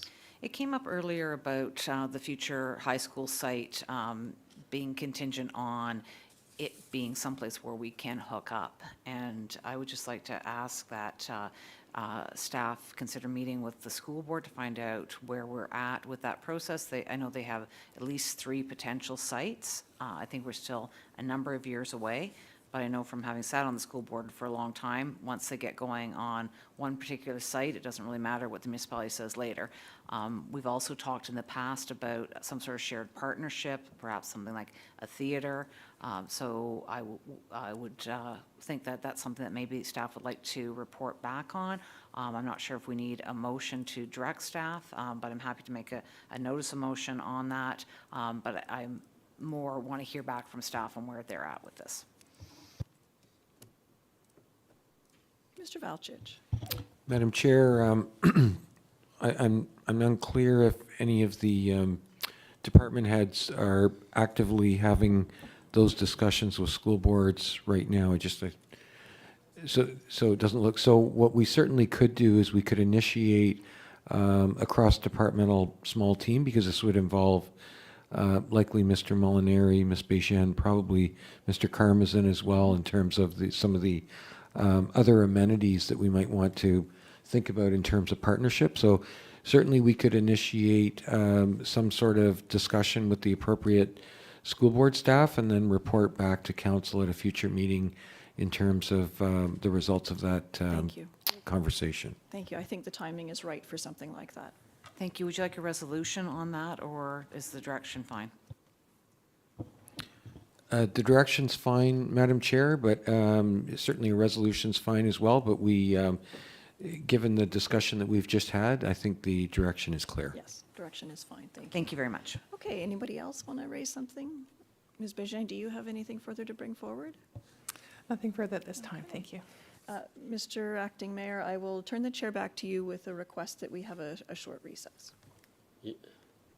Thank you, Councillor Roy DiClemente. You read my mind. So we will take a tight 5 minutes. Please endeavor to be back here in that time. Thank you. For those joining us on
Thank you, Madam Clerk.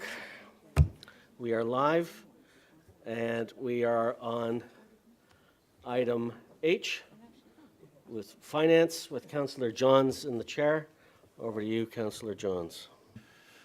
Thank you, Mr. Chair. Are we waiting on one more councillor, or? Okay.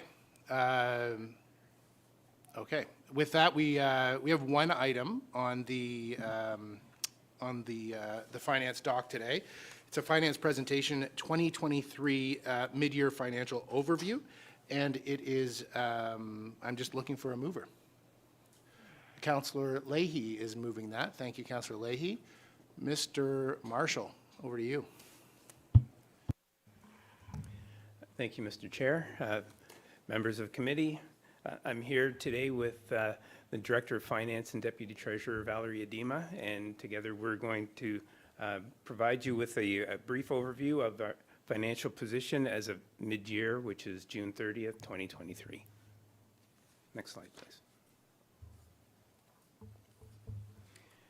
So for 2023, Council approved an operating and capital budget of $59.6 million. As well, at the start of 2023, there were previously approved capital projects that had unspent funding of $110.2 million, which we're able to spend on for 2023 as well. So, which brings us to the total of $169.7 million of approved expenditures. So at this point, I'm going to turn the presentation to Ms. Adema, who's going to give us a brief overview of the operating impacts as at mid-year.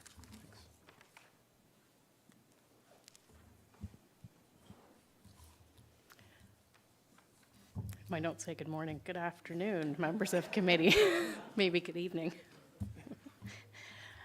Next slide, please. As you can see on this slide, our overall expenses are tracking as we would expect for halfway through the year for 2023.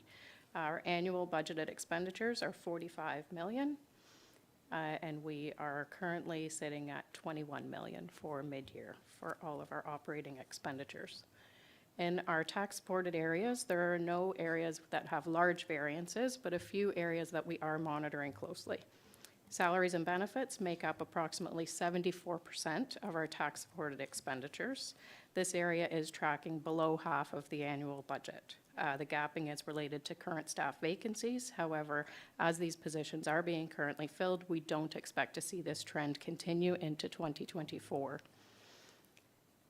Smaller expense item, courier and mail processing, is currently tracking slightly above half of the annual budget. We do expect to see a slight overspend in this category, and you will see this reflected in as a budget adjustment in the 2024 budget. Materials and supplies are currently tracking slightly above half of the annual budget as well. These are being monitored to ensure they're on track for year-end, and any required adjustments for increased costs have been accounted for within the 2024 budget. Areas where we're seeing tracking at less than half of the annual budget are equipment and vehicle repair, property and building maintenance. These are affected by timing. Hard to predict if that will continue by the end of the year. We are monitoring them closely, and we'll keep you up to date as if the gaps continue. In our development and fee supported area, we're currently tracking expenses at approximately 42% of the annual budget. Two main areas that we're seeing expenses tracking at less than half the budget are in building and planning. Both areas have experienced vacant positions, resulting in salary gapping. There's also a reduction in expenses such as communications, materials and supplies, mileage and training, also related to less staff and less activity. Water and wastewater area, or rate-supported expenses, most categories are tracking at approximately half of the annual budget. We are seeing an increased expense in the regional charges due to increased water volumes. All of these are being monitored as we progress through the year, and hard to predict because of timing of invoices. We don't always know at mid-year exactly how things are going to land at the end of the year. Overall, for the three areas combined, expenses are tracking approximately 47% of the annual budget. Next slide, please. When we take a look at our revenues, for tax levy supported, the majority of our tax levy supported revenue comes from property taxes. All this revenue is recorded when it's billed by the end of June, so that's why we're seeing 103% there. Supplementary tax revenue is billed monthly from April to November. These amounts have been billed up until the end of June, and they have reached the annual budget target, so we do expect to see a modest surplus in that area. Development and fee revenue can also be hard to predict as it's application-based. So it doesn't necessarily reflect calendar-based timing, that it should be 50% of the revenue budget. We are noticing planning fee revenue is currently at 46% of the annual budget, not expected to reach the full budgeted levels at the end due to the timing of applications. Building permit revenue is also at 45% of their budgeted revenues at mid-year. However, this is lower than past years. Park development is seeing low levels of revenue at mid-year, and fill operations are exceeding their revenue target. Development engineering is showing 87% of their annual budget. Again, hard to know if this is a good indicator or not because they are reflective of timing, so not necessarily expecting to see half of revenue at the mid-year point. Water and wastewater revenue is on target and expected to be in line with budget at year-end. The monthly billing in the water wastewater area has definitely assisted our ability to protect annual revenue levels and volume usage. Overall, we are expecting to see a modest operating surplus at the end of the year. And before I move to the next slides and hand back to Mr. Marshall, I can pause for any questions. Doesn't appear that the committee has any questions or comments. Right.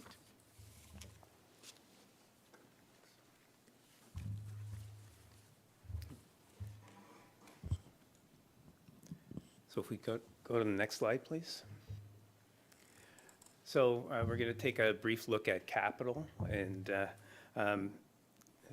so for at the start of 2023, the town had, oh, sorry, before this, I'm going to be throwing a bunch of numbers out at you. I can repeat them if we need to, but apologize for that. But at the beginning of the year, we had 154 projects that were open.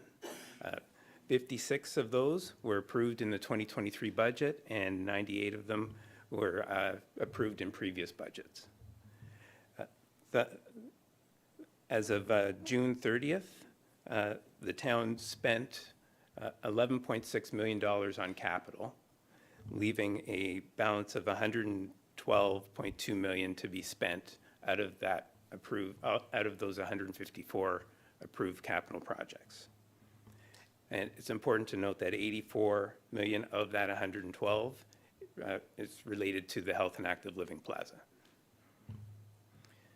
So at mid-year, we closed 13 projects as they were completed, and 117 projects are reported to be on schedule. So of those 130 projects, they represent 94% of the approved capital spend that we have available out of that $123.8 million. There are 24 projects that are taking longer than anticipated, which represents 6% of our capital spend.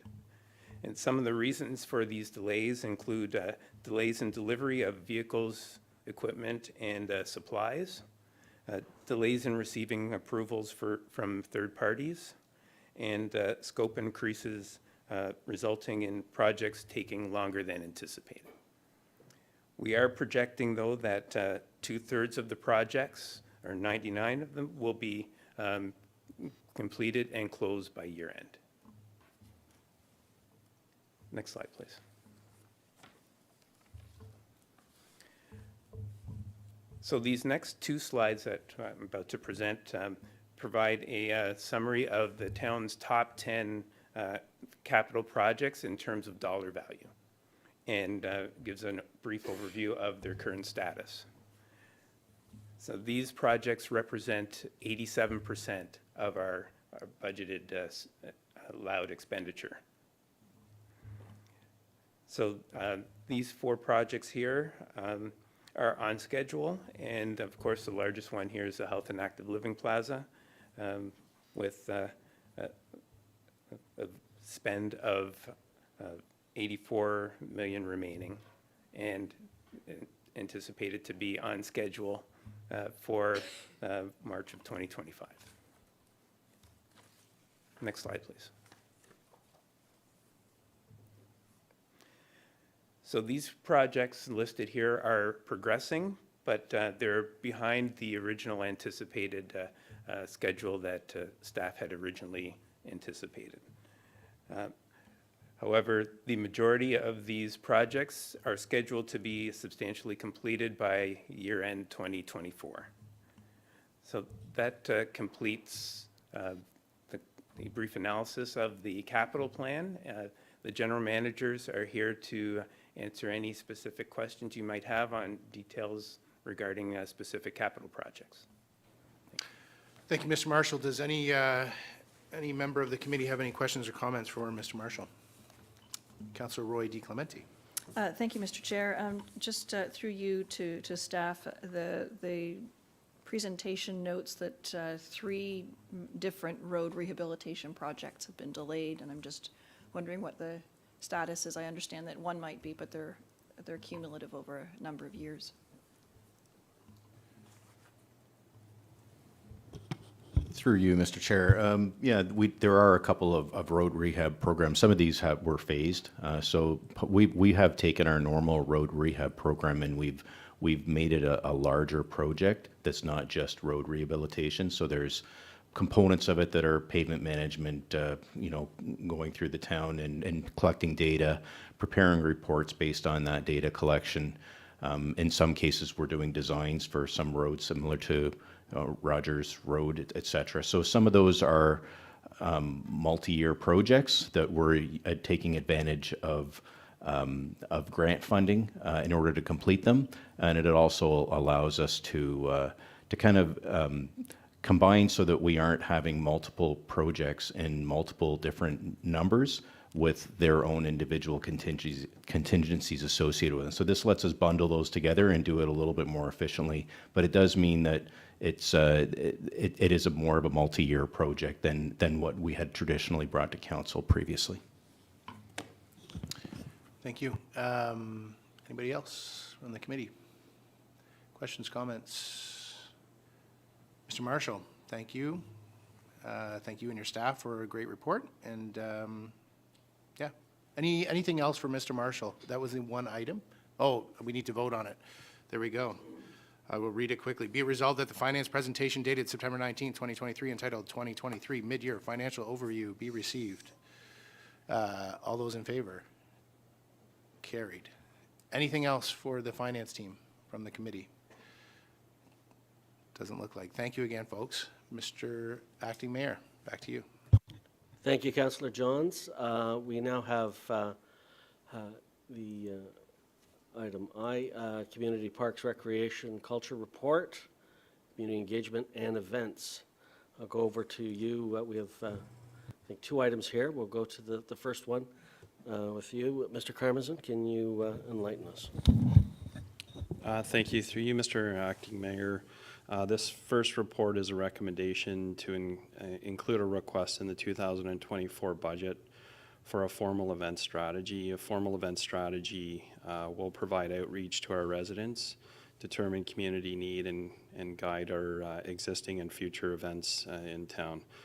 The estimate provided in the financial implication section is an estimate with a not-to-exceed limit. This is based on other York Region municipal comparators.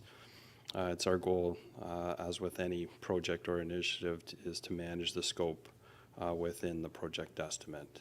This report also provides an update to council on some community outreach with some community-led Diwali as well as Chinese New Year celebrations. Be happy to answer any questions related to the report before council. Thank you, Mr. Karmazin. Could I have somebody move this report? Councillor Roy DiClemente. Are there any questions? Councillor Carruthers. Thank you. I think this is a great idea. I think we're at a point now in our growth to take a step back and take a look at the different things we're doing. I think there's a lot of overlap with our review of what our committees are doing as well that can be looking at this. As council liaison to the farmers market, I've mentioned before that we're looking at ways that we can combine with other events to try and drive market traffic. So hopefully that can be part of this, looking at how we can best utilize the farmers market. And then I heard you say about keeping track of the scope of this, so I don't want to make it any bigger, but I do think the farmers market is one of our biggest events in that it's ongoing week after week for many months on end, and I think the farmers market committee would really appreciate any input that we can gather through this consultation on how to make the market better. Thank you. Mr. Carmazin? Through you, Mr. Acting Mayor, certainly I've noted the councillor's comments. In addition, I should add that the report does speak to a review of our committees of council that's being undertaken by General Manager Ingram as well as our clerks, and that process would integrate in with a formal event strategy provided under the scope of work listed in the report. Thank you. Councillor Roy DiClemente and then Councillor Leahy. Thank you, Mr. Chair. I know that we're being cautious about the scope, but I imagine that your area, Mr. Carmazin, has already been very thoughtful about this, but I just wanted to, while we're doing the strategy, ensure that we're also considering sponsorships. It's one thing for us to have a slate of events and exciting opportunities for residents to engage, but it's also another thing for the taxpayers to be footing the bill for a lot of these. And I know we've done a good job in the past, but I think that if we're going to be mindful about a strategy for our events, that we should also have a strategy behind the scenes for how they're going to get paid for as well. Thank you. Is that more of a comment or a question? It was an expression of my expectation of when the strategy comes back to us. Thank you. Very good. All right. Are there any other comments or expressions of expectation? Oh, Councillor Leahy, sorry. Thank you very much. Through you, Mr. Chair.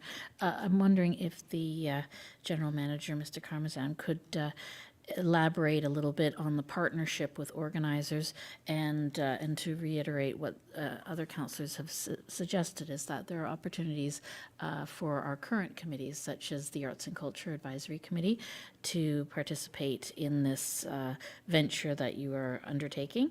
And so could you provide some more details about partnerships and for specifically the Diwali and Chinese New Year events? Mr. Carmazin. Through you, Mr. Acting Mayor, we have made contact with different community groups to work with those groups to help celebrate both Diwali as well as the Chinese New Year. We have provided some information to council and to the public shortly related to the Diwali event, and then we have made outreach as well to the Chinese community as well to focus on that celebration. These are permitted events that are third-party events, not necessarily town-owned and operated events, but we're making our effort again to make contact with those communities and work with them to help facilitate a community celebration. And we can, in addition to that, include our Arts and Culture Committee, or all our committees of council, in particular our Arts and Cultural Committee, as well as our Equity, Diversity and Inclusion Committee. Thank you. And one follow-up question. So is the expectation that a financial profit will be made for the town of East Gwillimbury by entering into these partnerships? Mr. Carmazin. Through Mr. Acting Mayor, as indicated, these are third-party events, so they're permitted by a third party. So there's no direct town ownership or operations related to the event. It's, I believe, the intent of the event organizers, the third-party event organizers, is to cover their costs, to cover the costs of the facilities, and then any supplies, materials, food and entertainment that might be provided at each of the respective events. Are there any other questions? Okay, seeing none, I will call for a vote on the motion as presented. All in favor? Any opposed? Motion is carried. On to item number 2 on the agenda.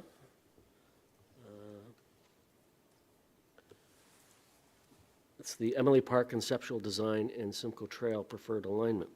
Mr. Karmazin, please share with us. Through you, Mr. Acting Mayor, this is an update and recommendation for next steps for the Emily Park redevelopment project and the Simcoe Trail alignment.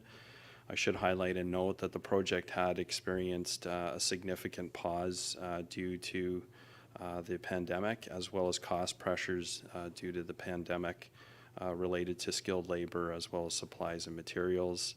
And in addition, there were cost pressures related to LSRCA requirements for a boardwalk with the proposed alignment. Be happy to answer any questions related to the report presented to Council. Thank you, Mr. Karmazin. Could I have a mover for this, first of all? Councillor Carruthers. Any questions? Councillor Roy DiClemente. Thank you, through you to Mr. Karmazin. I'm just wondering, I know in the past I've seen a prior alignment that had the trail not in the valley, but a sort of a little bit closer to property lines. What effect did moving the trail into the valley land have on your budget? Mr. Karmazin. Through you, Mr. Acting Mayor, through the public process, we did look at 3 separate alignments. We looked at an alignment adjacent to properties. We looked at an alignment through an existing woodlot, and we looked at the alignment that was the preferred alignment, which was the boardwalk. In looking at the different cost structures with the alignment adjacent to backyards, we would have to implement significant buffer screening and plantings. The alignment through the existing woodlot would have some environmental constraints, so the recommended alignment was the boardwalk. It's estimated anywhere between 20 to 30% would be the cost differential, and that would be, again, requirements for the LSRCA to build that alignment, and that is basically assessing the 2 previous alignments mentioned and the alignment that was preferable to the residents as well, the adjacent residents, through the public information sessions and public open house. So if I can clarify then, that 20 to 30% is net of having to do the buffer planting along the property lines for private property? Through you, Mr. Acting Mayor, that's correct. Thank you. And if I may, a further question. As part of this process, are we going to be addressing the significant encroachment that's happening in that area, especially along the southern portion of the natural area? Through you, Mr. Acting Mayor, we would look at that through bylaw services. And as far as encroachment, we are not planning on any built structures adjacent to property lines. However, we can put a notice to residents and remind them of what the encroachment bylaw is. I believe there's significant encroachment in that area, and that was part of the reason why residents may have wanted the alignment for the trail moved. And so it's one thing for us to move it into a space that's more appropriate and more appealing and more attractive for trail users. It's another thing altogether for us to move it simply because residents have their vegetable gardens there.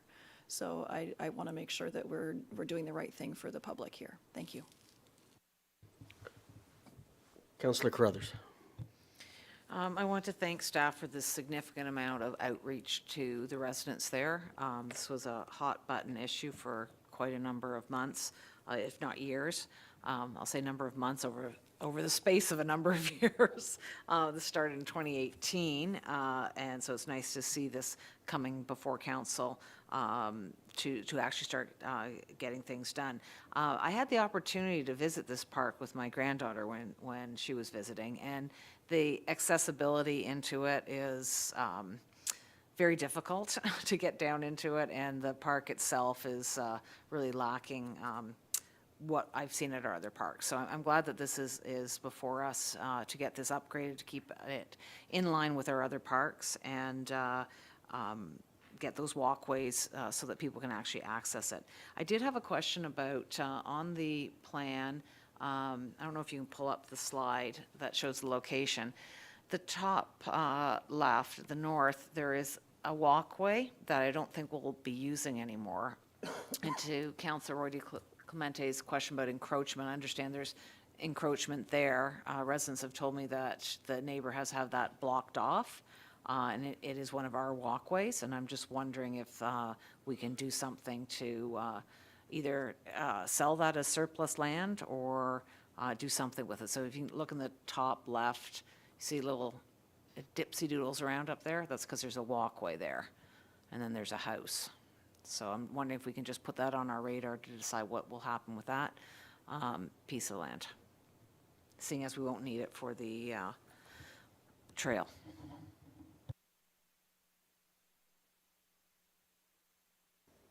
Mr. Carverson?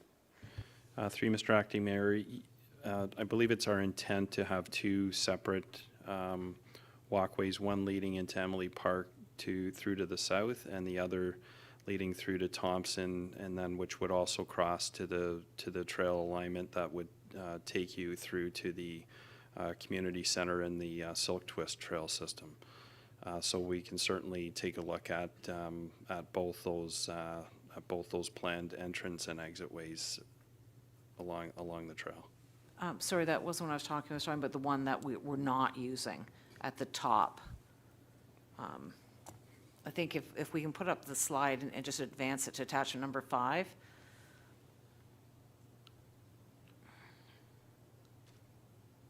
There. So at the very top there, where it goes in and back again, I believe that that's the walkway at the top there. There's a walkway up there that's not being used.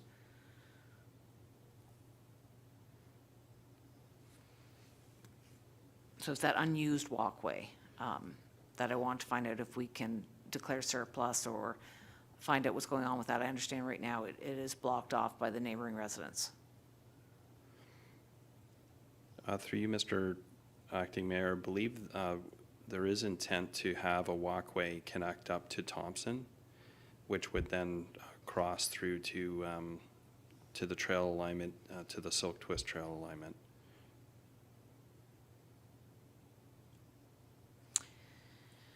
Through Emily Park, though. It doesn't, that doesn't connect, that top one doesn't connect, where the yellow is. We can talk about it later. I think without having a laser pointer to show exactly where I'm referring to. We can talk about it later. That's fine. Are there any other questions? Councillor Leahy. Thank you very much, through you, Mr. Chair.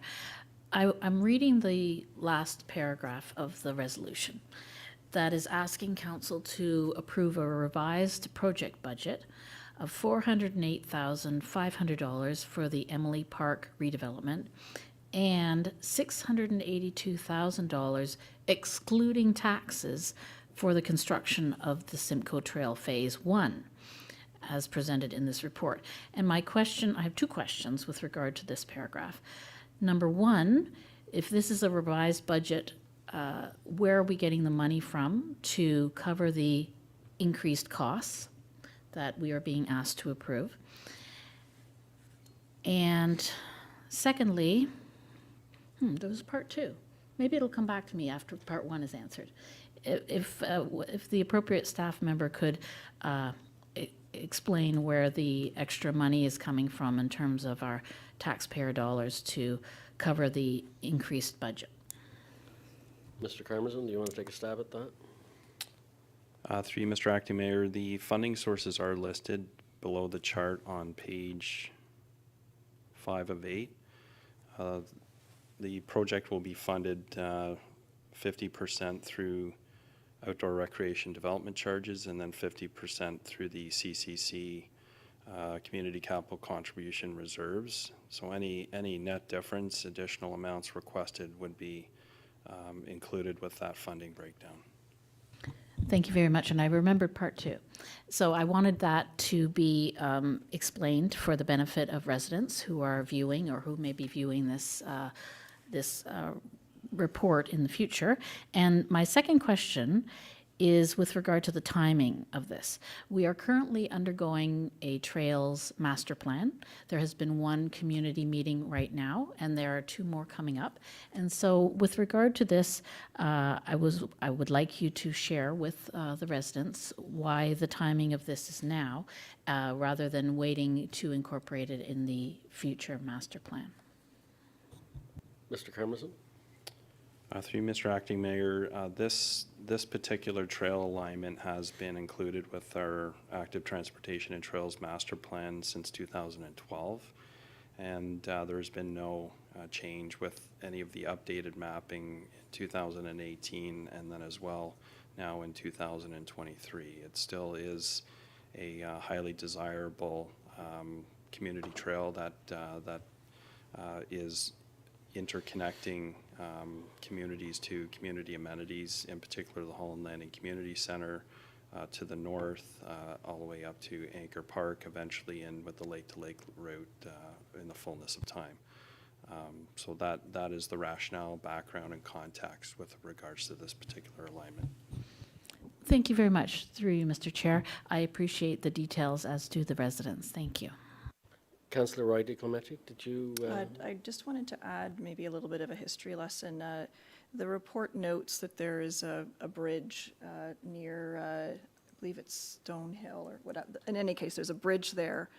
And in the 2014 municipal election, it was an election issue, actually, because it was nicknamed the Bridge to Nowhere.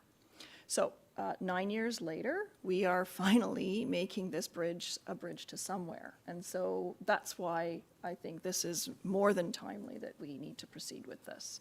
Happy to see the resolution be amended to note the funding source. That's fine with me, but this is certainly, as far as I'm concerned, long overdue. Thank you. Thank you. Are there any other questions, comments, concerns?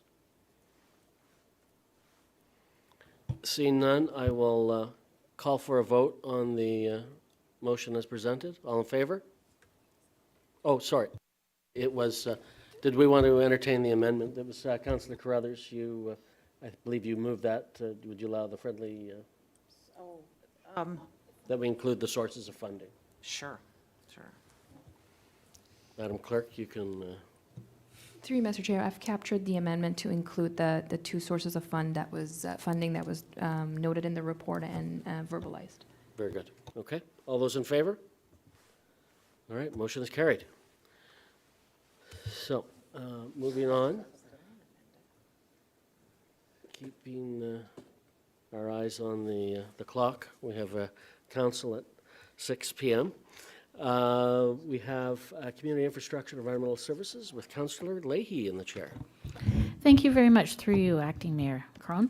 The first item is a report, and I will read out the title, the Community Infrastructure and Environmental Services Report, CIES 2023-12, dated September 19th, entitled Municipal Services Guidelines for Condominium Developments.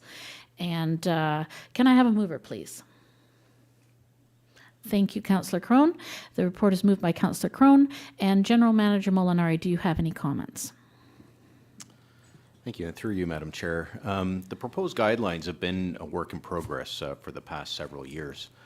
In their preparation, we've drawn upon our past experience, best practices from other municipalities, as well as feedback from council through the site plan approval of condominium complexes throughout the town.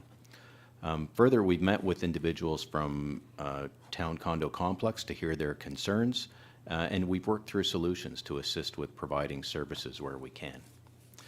The proposed guidelines propose a proactive and permissive approach to provide services where it's operationally efficient and reasonable to do so. In fact, EG is the only municipality that we're aware of where one of the services, waste collection, is being provided on the portions of the site plan that meet minimum requirements for the town's standard curbside collection program. Many municipalities will not provide service to condominiums as their private property. Others will provide service if the entire site meets the minimum requirements, and EG proposes to provide waste collection services to just the parts that meet those specifications. So the proposed guidelines set the framework for providing services for waste collection, as we've talked about. For drinking water quality, this is an item whereby the town will go in and perform water testing on the condo complex's behalf, where those condominiums have to register as a non-municipal drinking water system and under the MECP, and complete that works as part of the MECP regulations. There's also been some areas with respect to water and wastewater billing. The town proposes to bill the condo for water based on the approved bulk water meter for the condo development, which is typically located at the property line. The town does not own the infrastructure beyond the bulk meter, and thus it only makes sense for us to bill at the transfer point.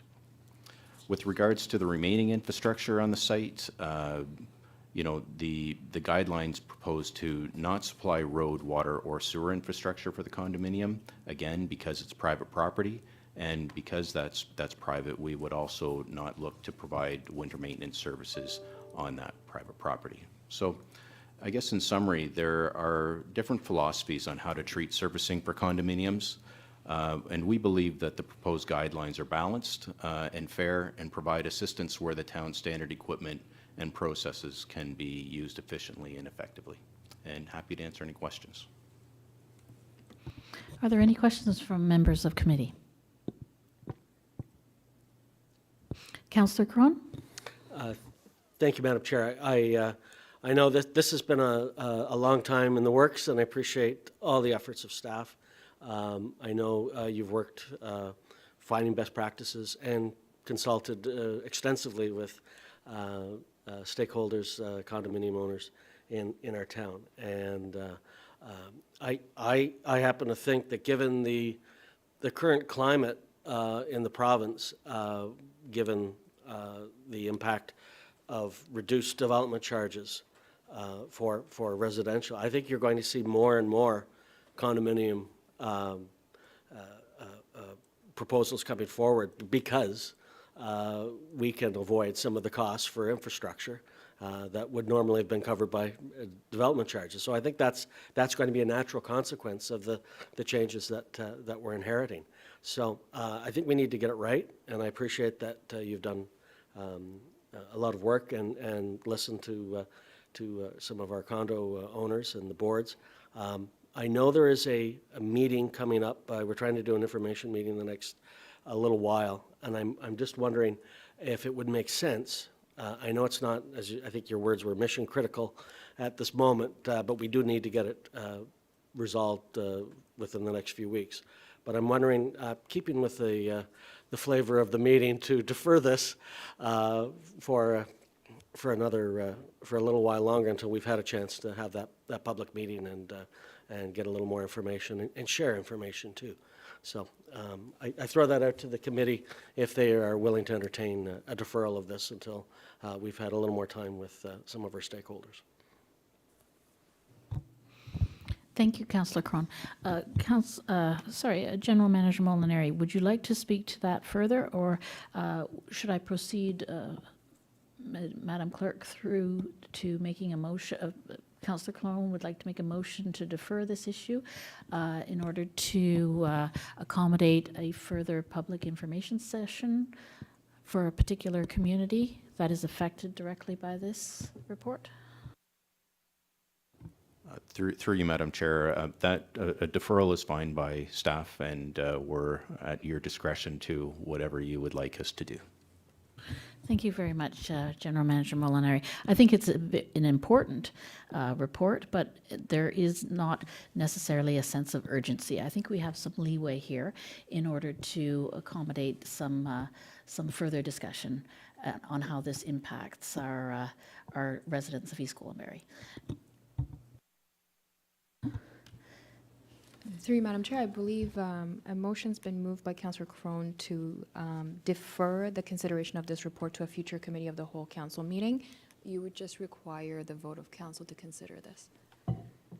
So a motion has been put on the, Councillor Roy DeClemente, yes?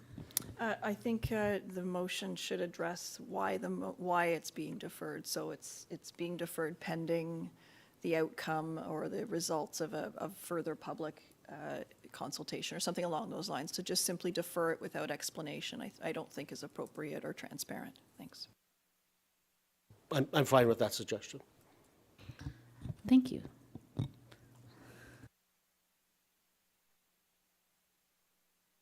Through Madam Chair, I've captured that the item is being deferred to a future committee of the whole council meeting pending the results of the public consultation.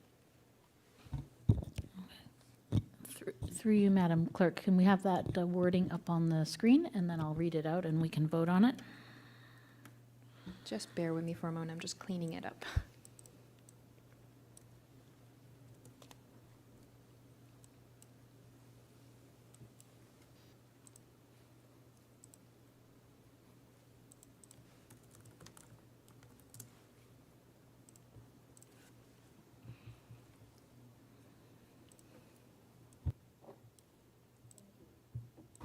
Thank you. I'll read it out loud for everyone.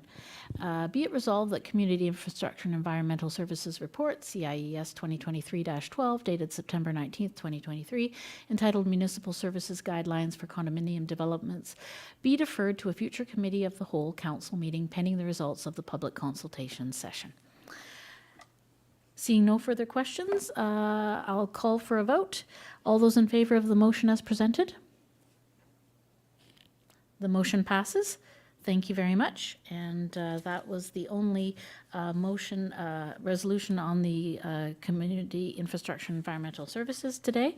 So I will pass the chair back to you, Acting Mayor Crone. Thank you, Councillor Leahy, and thank you for your help with that. So next item is item K on the agenda, administration. I will chair this portion in the mayor's absence. I will hand this over to you, Mr. Valchich. We're going to talk about strong mayors. Thank you, Mr. Chairman. With your permission, I'm just going to have Ms. Ingram provide some overview comments and my appreciation to herself and the Associate Solicitor for preparation of this memorandum for your information today.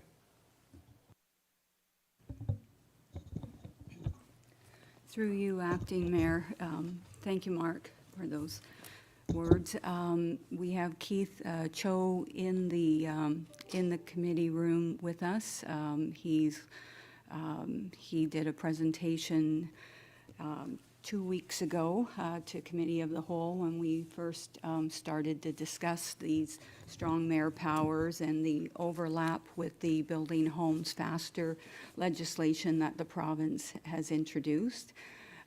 Keith did a presentation at that time, and so this is a continuation of that discussion. But since 2 weeks have passed, there's been a couple of more significant pieces of correspondence that have been introduced by the province, and we wanted to bring that to your attention.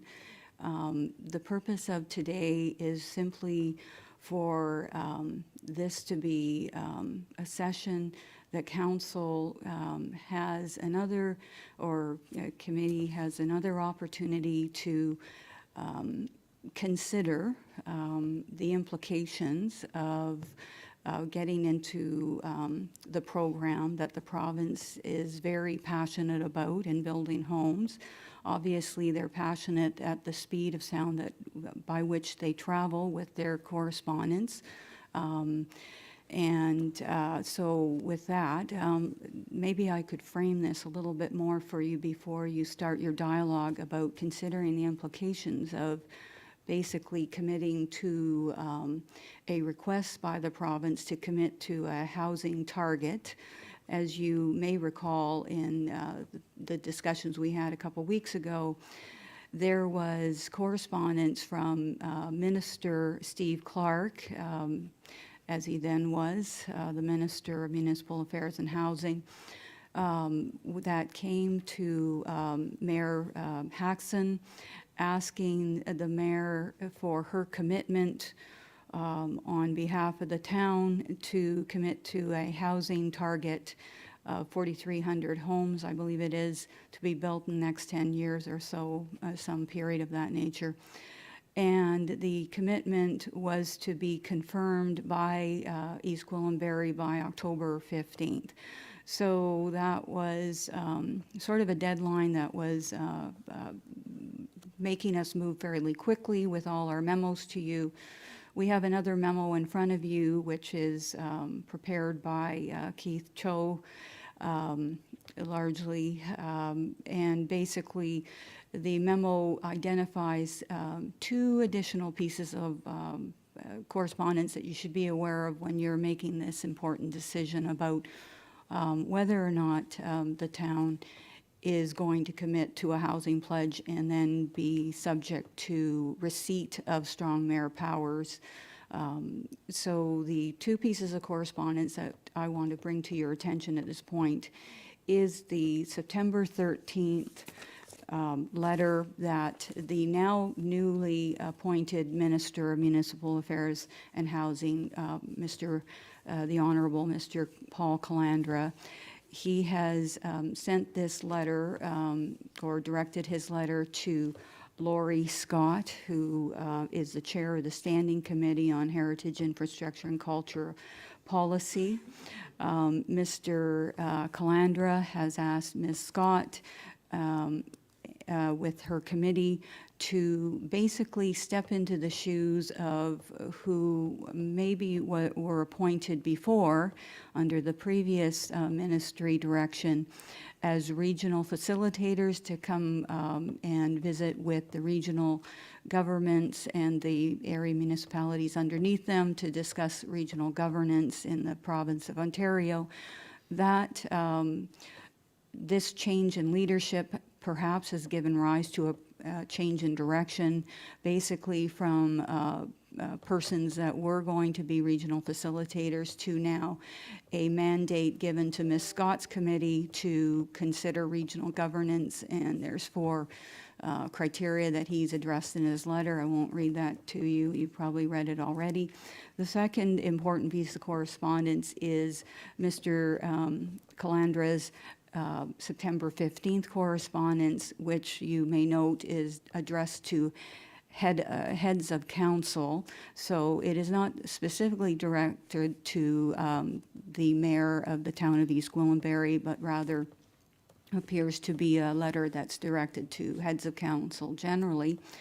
And that letter is giving us one more important directive in terms of making this housing commitment apply to the town of East Gwillimbury. That is that we must consider a 74-item checklist that's attached to the minister's letter, which we need to identify whether we agree or disagree with those initiatives in order to make these housing targets that are quite large at large in the province happen in the 10-year span that the provincial government wishes to have it done in.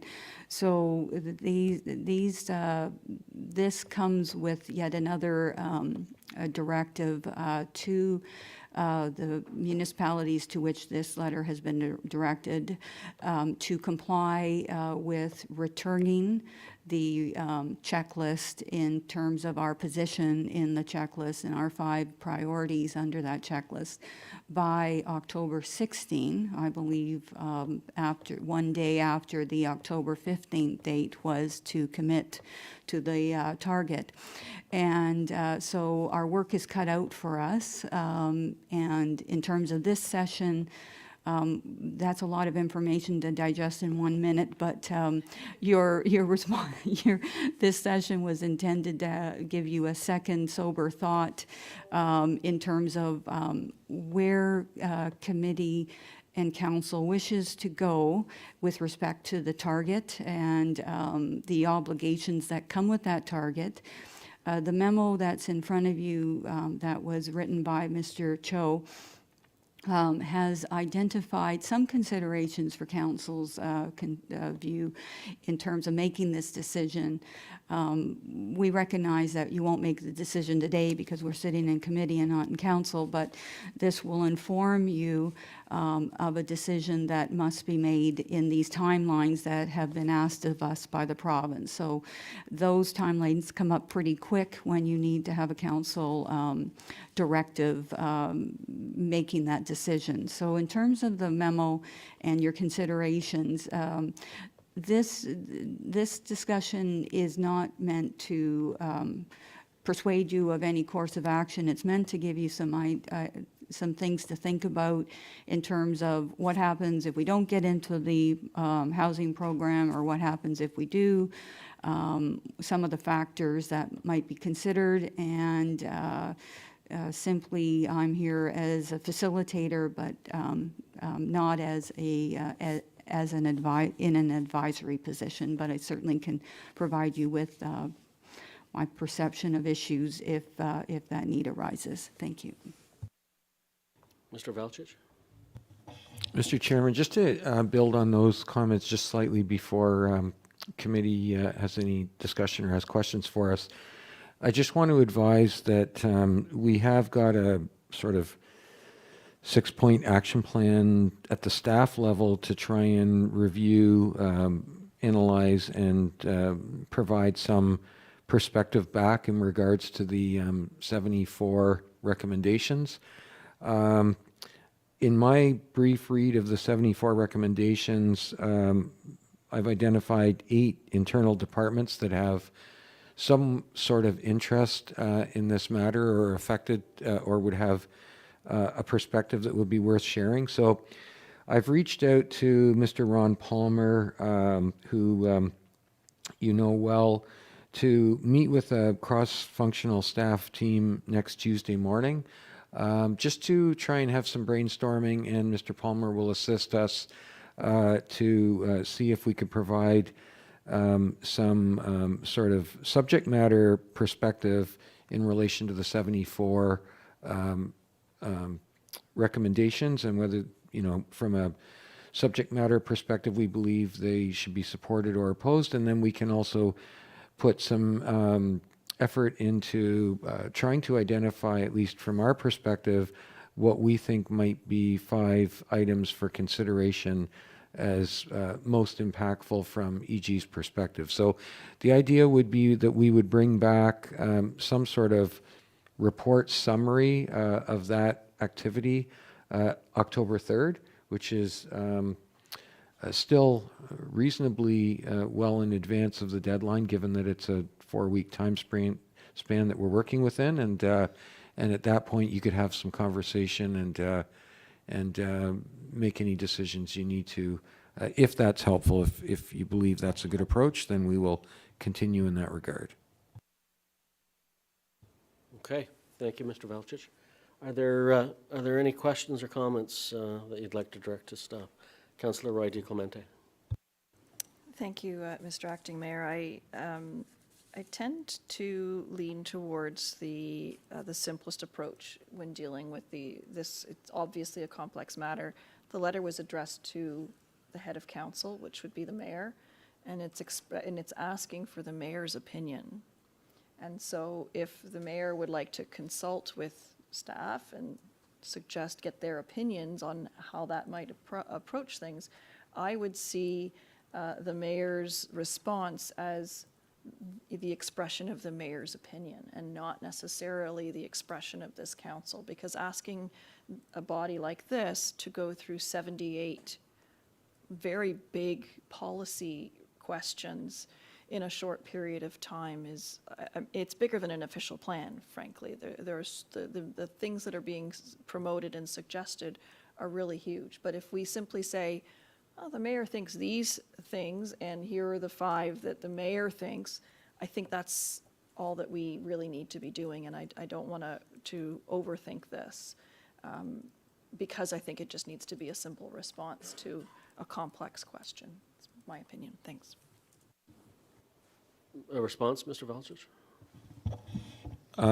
Mr. Chairman, I love simple, so that would work for us. I would still believe that staff likely need to meet to go through the 74, because I think we need to understand from our perspective, and then certainly it would be very easy for us to provide some perspective to the mayor, for the mayor to make an informed response in regards to the checklist.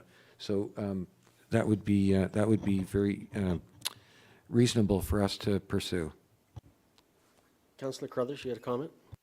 I would agree with that. I think we could be here for a week debating some of these, and a lot of these, it has to do with how do you define, like one talks about no minimum parking requirements on any streets that have direct access to public transit. And at the school board, we use that to say who could get busing, who couldn't get busing, and some of the people who were transit served had 1 bus a day. So does that mean 1 bus a day is enough that you don't need any parking requirements? Right, so much of this is, well, what exactly does that mean? And some of this also, I might have thought differently a year ago, and then you have a case that comes before you and you think, oh, so for instance, the requesting or hosting additional public meetings, I would have thought, yeah, we don't need any more meetings than what are in the Planning Act until we have this development that's 20 years old and the residents are saying, hey, what's going on? So we are requesting a meeting. We're not compelling, we're just requesting. So why would we support limiting our ability to request planning meetings? Or public meetings, sorry. So I think there's a lot of this that we could spend a long time on, so I'm happy with just letting the mayor have her say on it and with the advice from staff. Councillor Roy DiClemente. Just to add to my thoughts, though, I would like a copy of what she sends back, because that might be helpful to know. Thank you. Councillor Johns. We keep using the word she. I believe that the mayor is on vacation, and the timeline that our CAO is speaking about, like how is this aligning? Are you, Councillor Crone, in the acting mayor position leading this charge and you're directing? I just want to clarify, because I'm a bit confused on that, because if she is away and Councillor Crone, you're the acting mayor, is it you're the one that providing the input and direction? My understanding is the mayor will be back in time. Oh, my apologies. But thanks for the vote of confidence.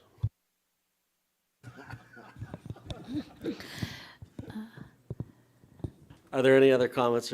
Councillor Leahy. Thank you. Through you, Mr. Chair. Do we need to move a motion to give that direction to the CEO Velchich that the appropriate departments provide all of the research and have a meeting to present information to the mayor?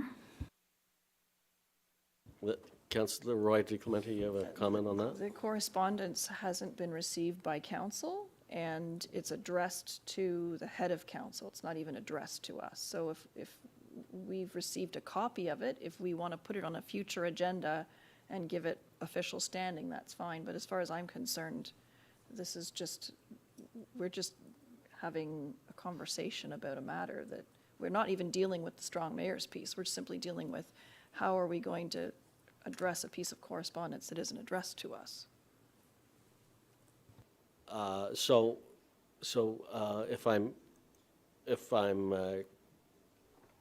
crystallizing this, we could treat this as an advisement to staff to deal with the mayor and such. Okay, are we aligned with that, committee?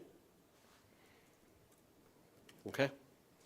Any other comments, questions? Anything we've left out?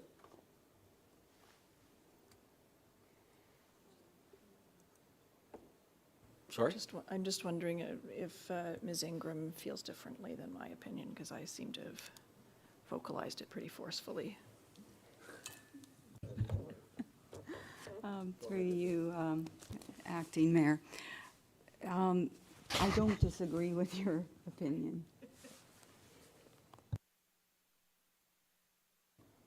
So we need a mover to accept the memo as, memo as presented. Can I have a mover for that? Councillor Leahy. Any further questions? I have a vote. All in favor? None opposed? Motion's carried. Okay, thank you very much, staff. We have no more reports from any of the other departments. No other business. And so I would like to move to adjournment. Could I have a mover for adjournment, please? Councillor Johns. All those in favor? Motion is carried. Thank you, everyone, and we'll be back at it in a few minutes.